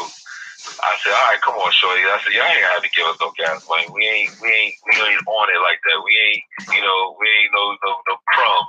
That's not how we get down. Like, we'll take y'all, make sure you get home safe, man. You a sister, That's how us black men, that's how we supposed to protect. We ain't on being no creeps and no weirdos. So, somehow things got arranged where one of the girls sat in the front with me, and then Don Juan sat in the back with the other two young ladies, right? So now if you think about the year I'm telling you it's like 92. I think like 91, 92. Yeah, it had to be around 91, 92.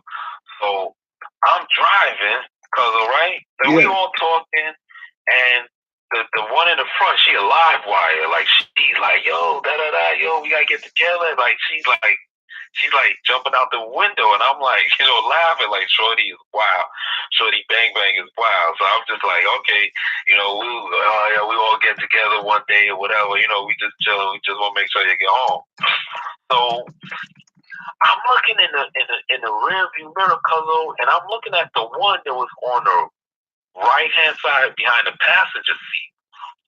And I'm looking, and I'm like, holy cow, like, I know Shorty. Like, I definitely know Shorty. So now me and her catching eyesight, right? We catching each other eyes, and she could tell, like, okay, he recognized me. So I'm like, okay, where do I know Shorty from, though? Because she not saying nothing. So, we talking, and I just had to. I said, this is not no cornballish pickup line, but I know you from somewhere, right? And the other two girls fell out and started laughing, and then I said, okay, there's an inside joke, and Shorty, she started grinning and smiling, because she was tight.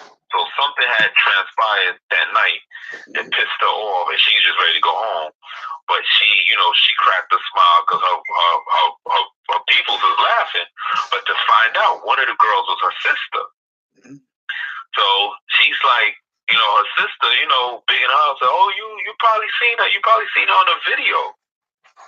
So I said, video? So I fixed my rear view mirror a little stronger. So I'm like, trying to look at her like a video. I'm like, and I'm looking. I said, oh, so I almost crashed, like I almost missed the middle of the road, because I like, oh, Stack, yo, you, and I said, Father MC, and they all started laughing. She said, yeah. I said, yo, you the backup singer for Father MC, so all your listeners should know where I'm going with this story. If you know anything about music, you should know where I'm going with this story. So she, they like, yeah, Father MC, yo, she backup singer, and I was like, word? I said, yo, that's what's up. And Mary J. Yeah. Wow, okay. That's deep, Mary J. Blige. So anyway, right? So I'm like looking, I'm like, Father MC, you the backup singer, and she's like, yeah. And then her sister and her friend said, yeah, she doing her thing. She working on her own music now. She's gonna be coming out with her own album. So I'm like, okay, that's what's up. I said, I'm on the radio up in Albany, come on. I'll definitely play your music. I'll push your stuff, whatever you need. So she said, you would do that? I was like, come on. Shorty, of course. Like, we started exchanging numbers. So we almost in Yonkers now, right? Mm-hmm. And we dropped the friend off. So now it's just the shorty and her sister. And her sister's name is Tanya. By now, if the listeners do not catch on who this is yet, y'all need Music 101. Y'all need to go to Music 101. Too many hints I've given y'all. So shorty is like, all right, yo, you so nice. We thank you so much. I'm definitely going to, have my manager send you music, through the label and all that stuff. I said, all right, that's what's up. Now she already told me her name, but I'm like, I'm not gonna give the name away yet. So we still having your listeners paying it, following us on it. They follow. I told them Mary J. I got them there. Yeah. So when we got to where she lived, it was the projects, right? Yeah. Now keep in mind, cause it's 3 o'clock going on 4 o'clock in the morning. This is a young lady. I said, we pulled up. I said, what's the building? She pointed to the building. I said, all right, I'm pulling over. I said, all right, I'm gonna walk you to your building. And they like, nah, she good. I said, well, y'all done bumped your head. I said, it's almost 4 o'clock in the morning. We at the project. You think as a gentleman I'm gonna let her walk in these projects by herself? Tanya looked at me, grabbed me by my arm. Jeff, believe me when I tell you, she's good. And I'm looking at her, but the way she said it, the way she explained it, like she's good, like she's good. And I'm like, I'm thinking this is like, I said, she's a kingpin? I'll be shocked. It's like, what do you mean she's good? Like, there's no way in the world this young lady is gonna walk into the project at 4 o'clock in the morning and you looking at me like she's good. Like, she's good. Like, and I'm just like, wow. And I'm like, I don't want, I'm not gonna force the hand. Like, if you said she's good, she said, just believe me. Ain't nothing gonna happen from her from now until she reaches her apartment. And I was just like, yo, that's crazy. So, her window was where once she got in, she could let us know that she upstairs. She got in. She waved out the window. She good. And I was just like, yo, you wasn't playing. Nah, these projects, they know who this is. They know who's out here watching. Yo, she's good. And you know who that was, right? Yep, Mary J. Blige. Mary J. Blige. Yo, I was like, okay. And she was working on her single, right? Real Love, and her album. And this last part, I'll definitely leave it at this. and the god Kim Boo. You know, Kim Boo, Yeah, the that's my God. That's my man. man. That's That's your my man. brother. That's a God, That's my man. man, Kim That's a Boo. God. You know what I'm saying? We were life. So we came down to New York one weekend, and we was in the village. You know, West 8th Street was the shoe boot capital of the world. And anywhere you have shoes and boots, because you know what you're going to have in that environment. Exactly. Anywhere you have shoes and boots, and that's the shoes and boots capital of the world, New York City in West Village of West 8th Street. Exactly. You know is pandemonium out there. You know nothing but all type of things flowing in and out, all up and down there. Yes, and we was out there, you know, village, you know, doing our thing, you know, whatever. We saw the WBLS van, and you know, Kimbu wild dude, and he rolled up on, yo, what up? What's going on? Da da da da. And Kimbu got us some free tickets to see Stephanie Mills and Freddie Jackson, because you know, Kimbu got to give them gab. And then, you know, one of the street team people, they was like, yo, what you doing? And you know, Kimbu, you know, he had to represent, so yo, I'm from Allah Born, yo, we down here, da da da da. So yo, why don't you come by this video shoot tonight? And I was like, video shoot? And Kimbu was like, yo, who video? And the dude said Mary J. Blige. And Kimbu was like, yo, you want to go to that? You want to go to that? I said, yeah, we could go to that. But in the back of my mind, I'm like, Kimbu have no idea what he about to walk himself into. I said, yo, that's the homie. And, you know, he told us where the video shoot was going to happen, man. It was definitely like around Varick Street in that area, man. And you remember that video, Real Love, Puff was the dancer in the tunnel. He was one of her dancers for that video. And that was her first video. Yeah. So Kimbu, I said, yo, I know Mary, that's the homie. And she's, man, you don't know Mary J. Blige. I said, Kimbu, I said, have I ever lied to you, my dude? Have you ever known me to ever exaggerate or tell you a lie? All these years you've known me up until that point. He said, nah, but yo, you don't know Mary J, man. You bugging. I said, all right, man. I said, yo, we'll see. And we went down to the video shoot, you know. At that time, you know, I'm not getting into married business, but you know, she was dating, you know, and you know, ain't but so many people that was gonna get up in that, you know, behind the ropes because of her status, of who she was at the point, and who she was dating at the time. You know what I'm saying? And I'm by no means am I putting Mary J. Blige business in the street. You know what I'm saying? But if you read and you know anything about her history and you've seen all these documentaries, you know what I'm talking about. But that's not for me to put out there. You know what I'm saying? And got to the video. It was about 11:30, 12 at night. You know, it was late. So got to where it was gated off at, you know, with the police barricade. And I saw the girl at the clipboard, and you could tell she was kind of, you know, one of the assistants helping hold it down, you know, what was going on. And I went up to her. I said, listen, how you doing? My name is so-and-so. Yo, just let Mary know that so-and-so's out here. You know, I gave a little bit more information that she needed to pass on to Mary. So about 10 minutes go by, the girl left. And Kimbo's still standing out there.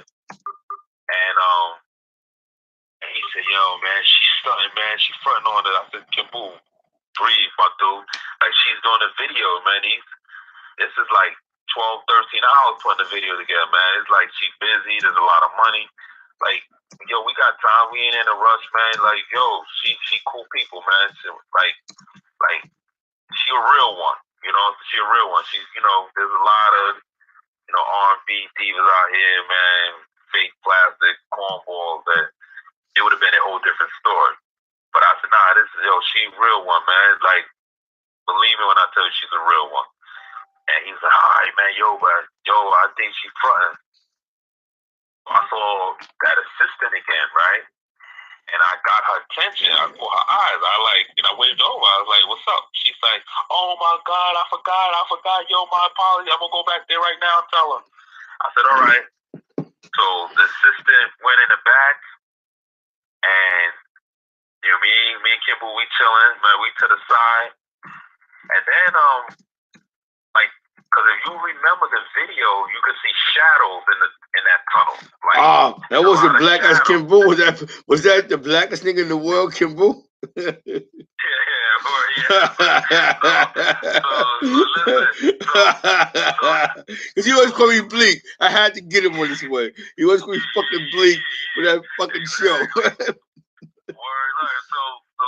So we standing there, and I don't know, something just wasn't moving right with me. So I looked up, and I seen shadows rushing out the tunnel, right? Because they had the Hold on. Gutter Worldwide said, salute DJ Passion 100. DJ Passion official story. Yes, sir. Peace, brother. I appreciate that. Peace, brother. So I'm standing we standing behind the barricades, and in the tunnel you can see shadows, Yeah. But it was like a mob of people coming out. So I thought something happened in Mary J. Blige's dressing room, or however they had it set up back there. So I'm like, yo, why are these people running out? So bouncers is rushing in the front, and I said, oh, they gonna marry. Yo, what happened?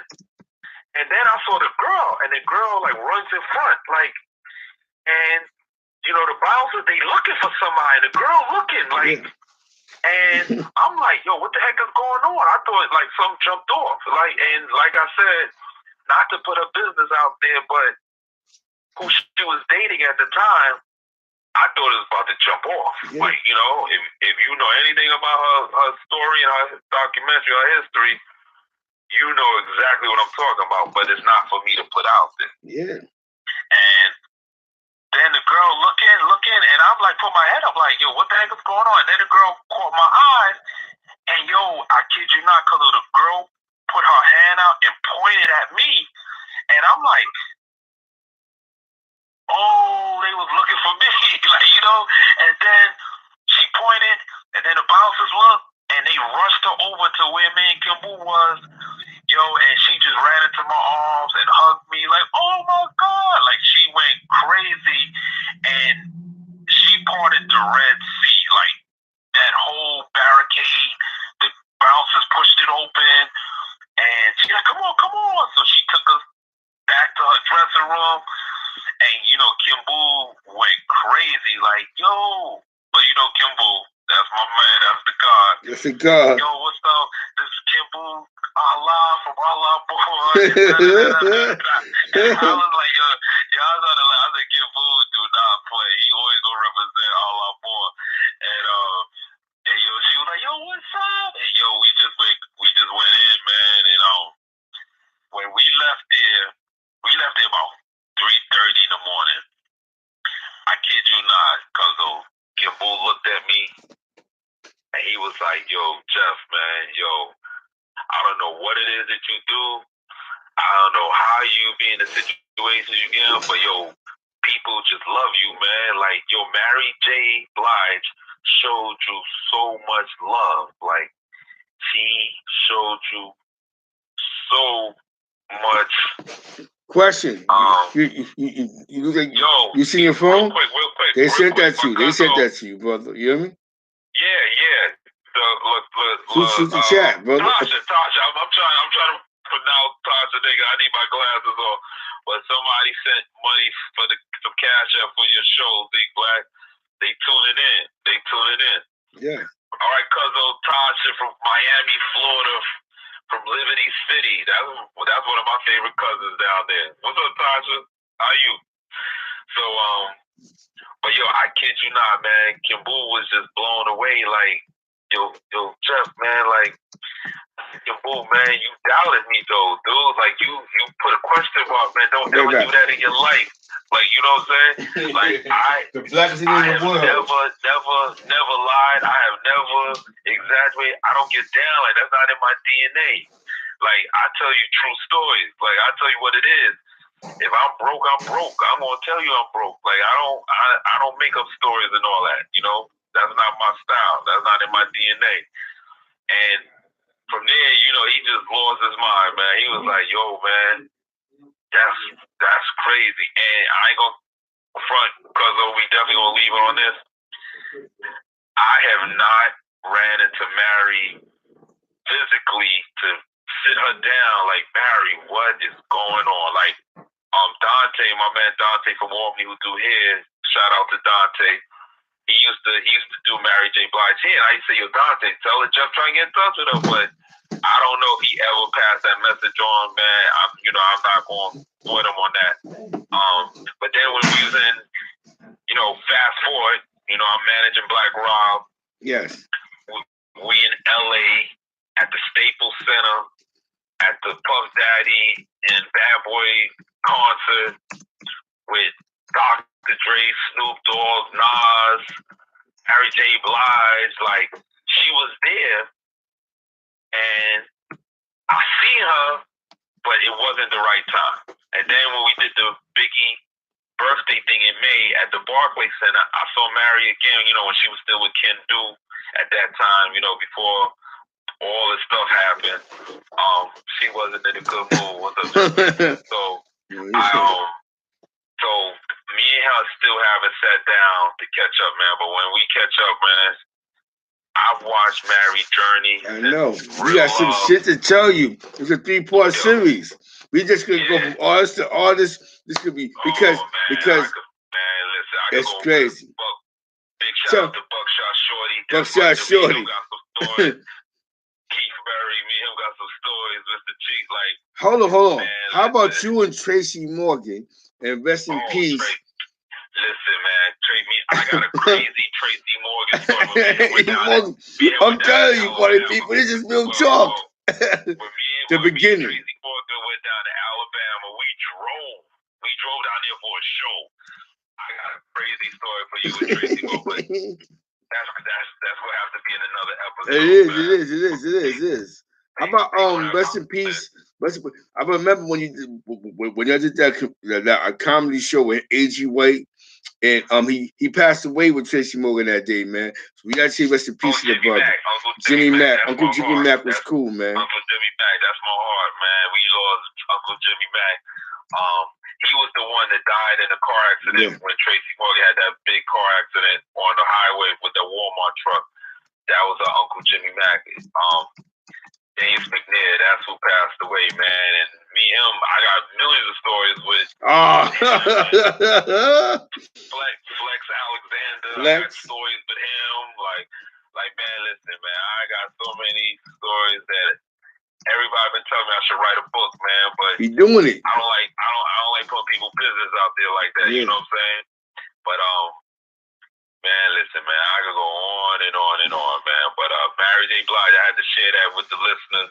That's just part one. They need to tune in. They need to tune in, man. Yes, hear some more story. But Mary, that's my girl right there, man. She been through a whole lot of stuff, man.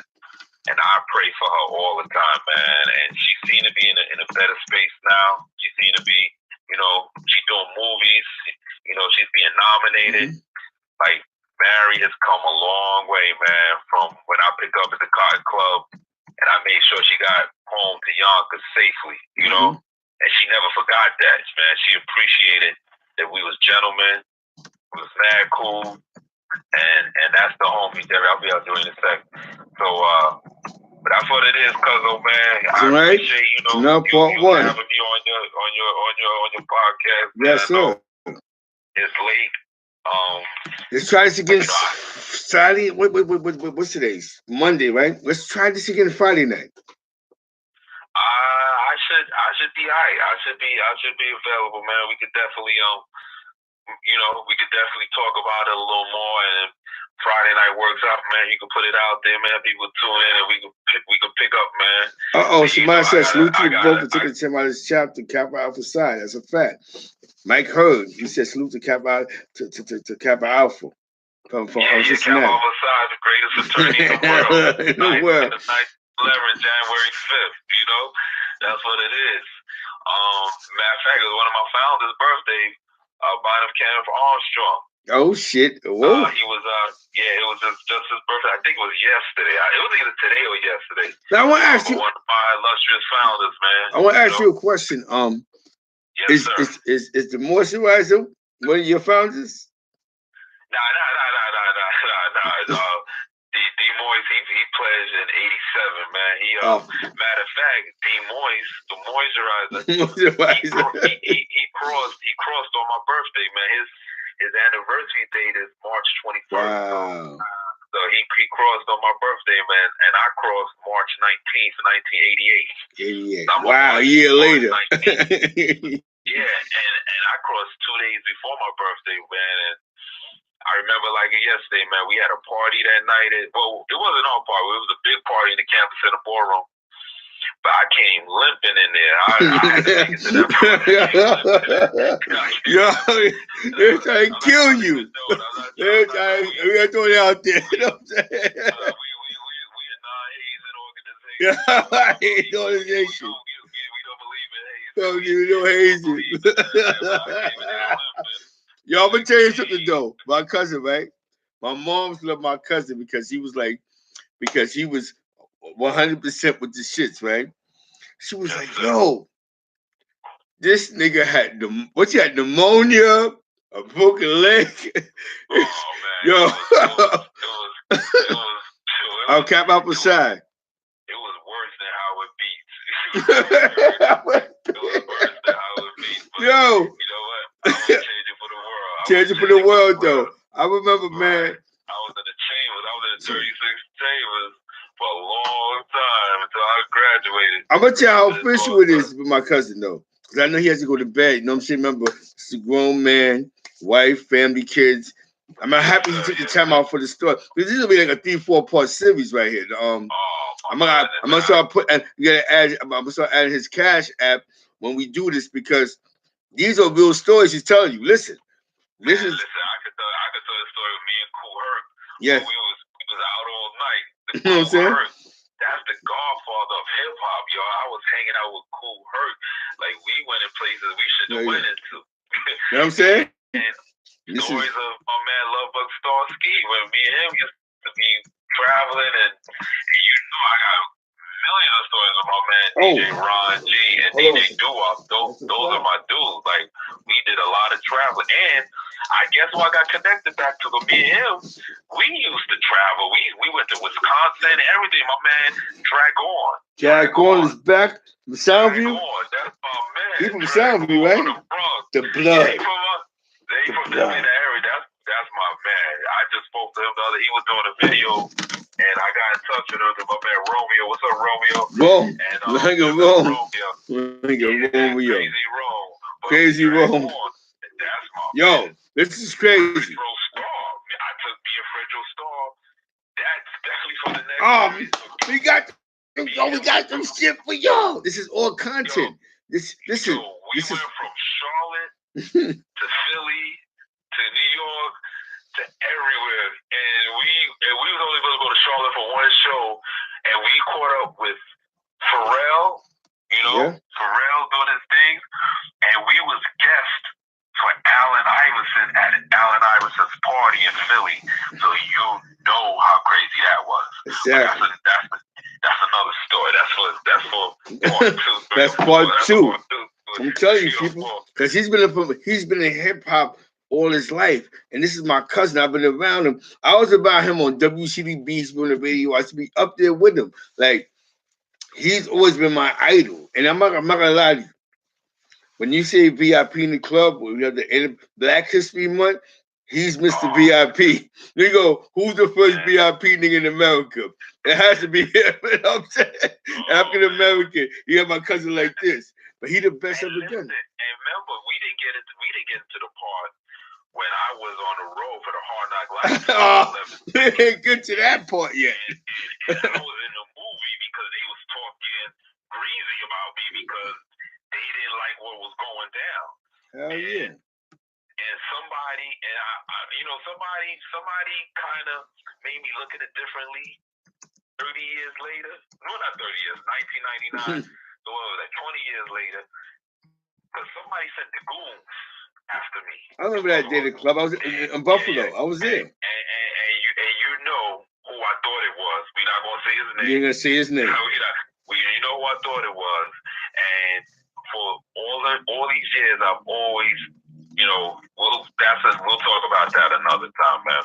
You got to tune in. You got to tune in how I feel about this individual, man. But somebody made me think that maybe these people did this. Maybe it was, you know, and I hate to put his name out here like this. Not too good. I'm not going to even tell you. Do it. But he's on the radio. He's on Power 105. You know what I'm saying? Oh, and maybe people thinking maybe that individual has something to do with it. You know what I'm saying? Maybe it wasn't the big man, but who was my man on the Hard Knock Life tour.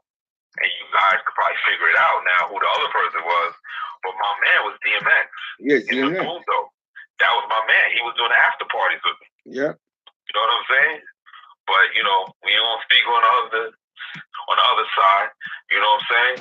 But y'all gotta tune in. So you know it's juicy. You know everybody like, yo, what was it? What happened? What's going on?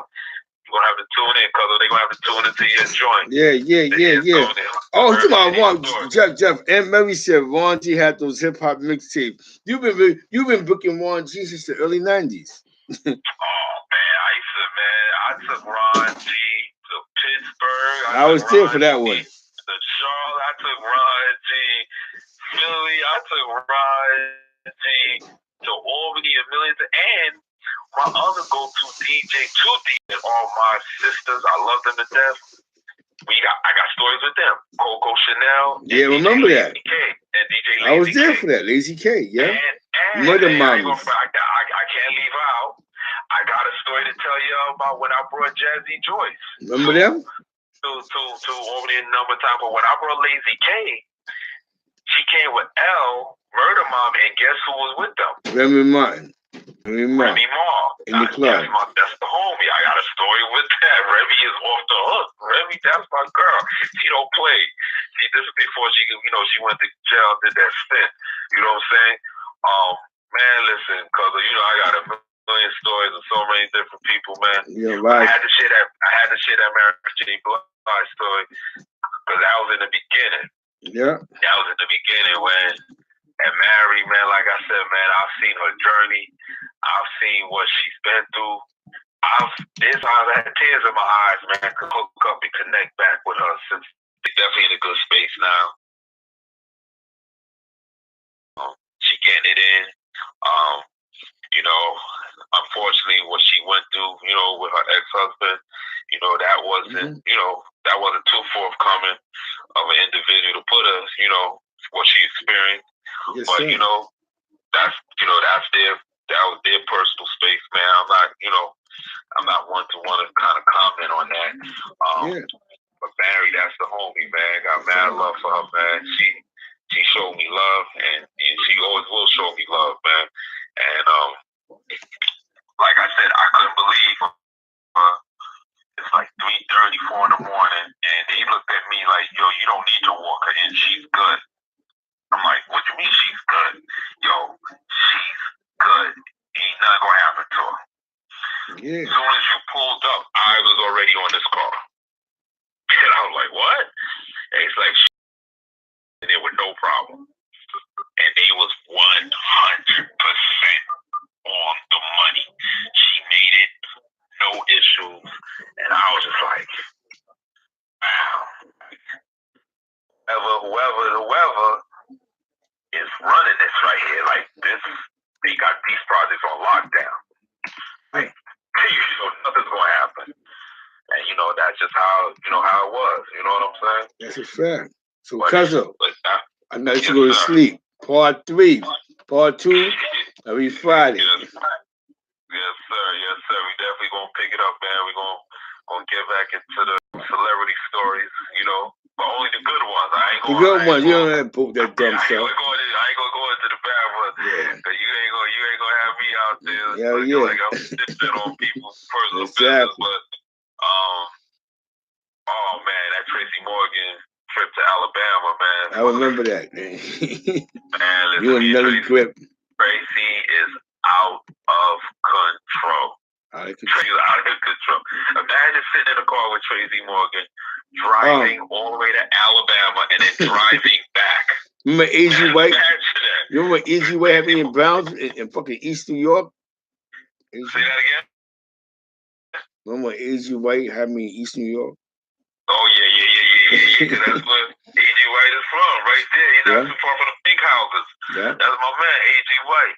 Shout out to D-Nat. You know what I'm saying? Oh man, it just it's crazy, man. I definitely like I said, man, I could write a book, man. I could write a movie on what I've experienced in life, man. But some things are just gonna never be shared. You know what I'm saying? Some things you just can't share, man. It's all possibility, brother. We ain't trying. We're not trying to push some negative. You know what I'm saying? Word up. Some things can never just be shared, man. But I definitely, man, I wouldn't change my life journey for nothing, man. Cause I definitely experienced a lot, man. I met a lot. Oh, you know who else is my sister? I got a million stories with her. Dina Howard. That's my girl. That's my sis. Like, love the Dina to death, man. Dina Howard, man. Montel Jordan. That's my brother. That's my frat brother as well. I had some journeys now. Man, listen. It's been a lot, man. It's definitely been a lot. But it's crazy people, cuz Yes, sir. But yes, sir. I appreciate, man. Appreciate being on your podcast, man. Definitely, man. I continue your growth in this, man. Definitely. All positive. On the Passion Chronicles, man. Yep. Hell yes. It's a wonderful story. I appreciate this. Yes, sir. But you have, man, a blessed night, cuzzo. Yes, you too, brother. I love you. I love you. I love you too, cuzzo. You put them all. Definitely was reminiscing, man. It took me back to the Mary J. Blige years. I'm trying to remember what year was that. Well, that was either because I know because Biggie and them did that song in '93, and Real Love was already playing in '93. So I'm thinking it had to be '92. Any of the listeners, if y'all can remember tell me what the listeners say. That was either '91 or '92 when Mary J. Blige, when she worked on that video for Real Love. Yes, sir. But I met her prior to that, though. You know what I'm saying? Yep. But I'm trying to remember what year that was. But that was what it was, man. Yep. Me and your man Don the Cop, Don Wong.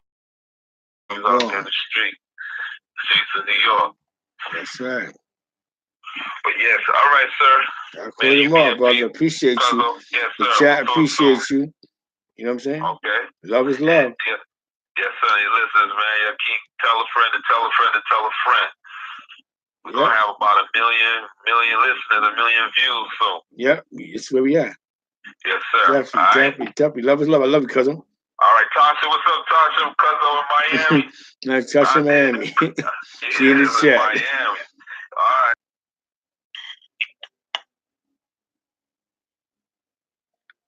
So yeah, we're gonna have 2 more series, you know what I'm saying? It's a lot of stories, a lot of history, you know what I'm saying? Mine's is, you already know what it is. Zeke Black. My IG is Zeke Black 99.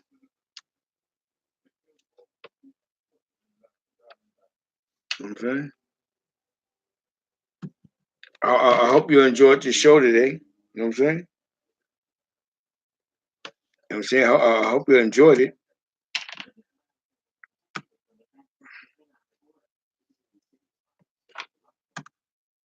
I'm saying Z Black 99. That's my IG. You know what I'm saying?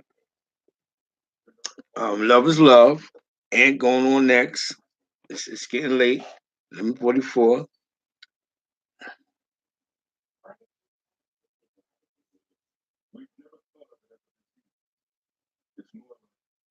Exactly. Thank you. I appreciate this for the people. Hello? Not yet. I gotta call you right back. A few seconds. Capital. All right, gotcha. And we can end this show in good vibes, good energy, party people. Yes, yes, Letitia. I think I got it, Letitia. Yes, yes, I got him. Let me see right now. I appreciate it. I appreciate all the support. I took care of Cuzzo, you know what I'm saying? Yeah, yes, I got it, Cruz. Yes, Letitia Cruz, I appreciate you. Kim Johnson, I appreciate you. You know what I'm saying?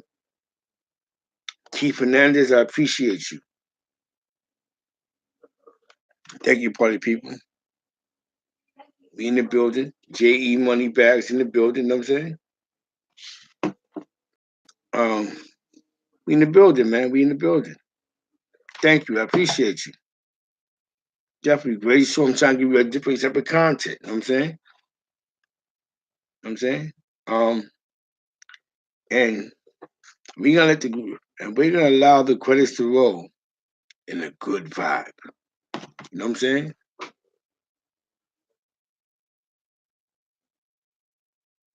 Because we're grown. You know what I'm saying? Shout out to the Flash. Some shout out to DJ Passion.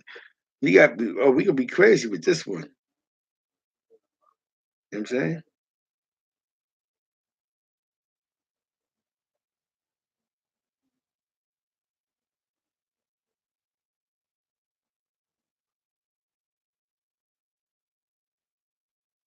Yeah, and this Nate off in Harlem, you know what I'm saying?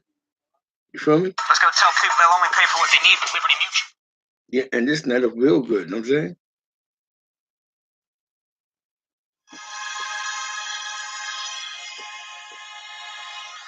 Sweetheart, I've been trying so hard to get over you. I simply can't.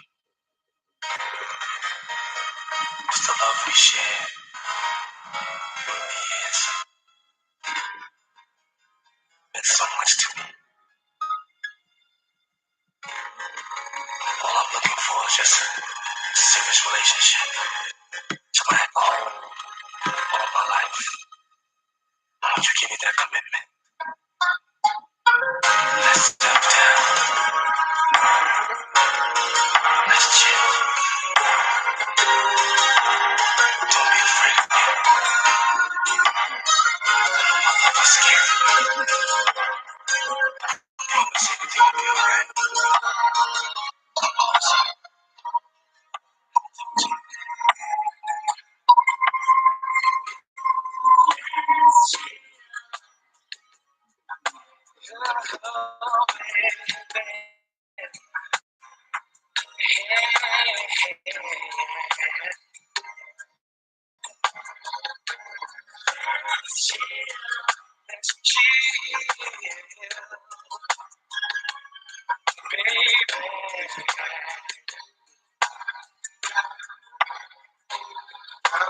First time I saw your face, girl, I knew I had to have you. I wanted to wrap you in my warm embrace. Visions of your lovely face. All my love is for you. Whatever you want, I will do. You're the only one I want in my life. For you, I make that sacrifice.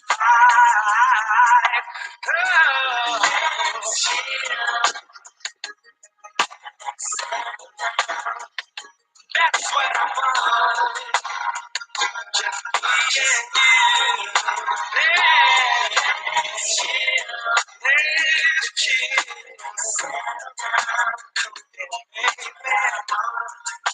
That's all. That's all. So happy to have you here, standing by my side. Is it a dream or reality? It's a fantasy. Please go away. All my love is for you. Whatever you want, I will do. You're the only one I want in my life. For you, I'll make that sacrifice. So, baby, let's chill. Baby, that's all I want to do. Let's chill. Let's chill, baby.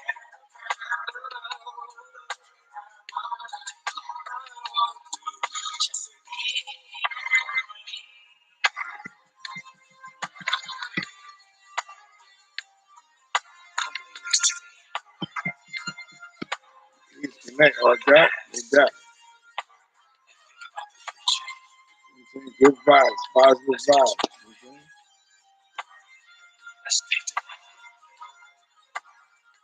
Yeah, no, it was Papino.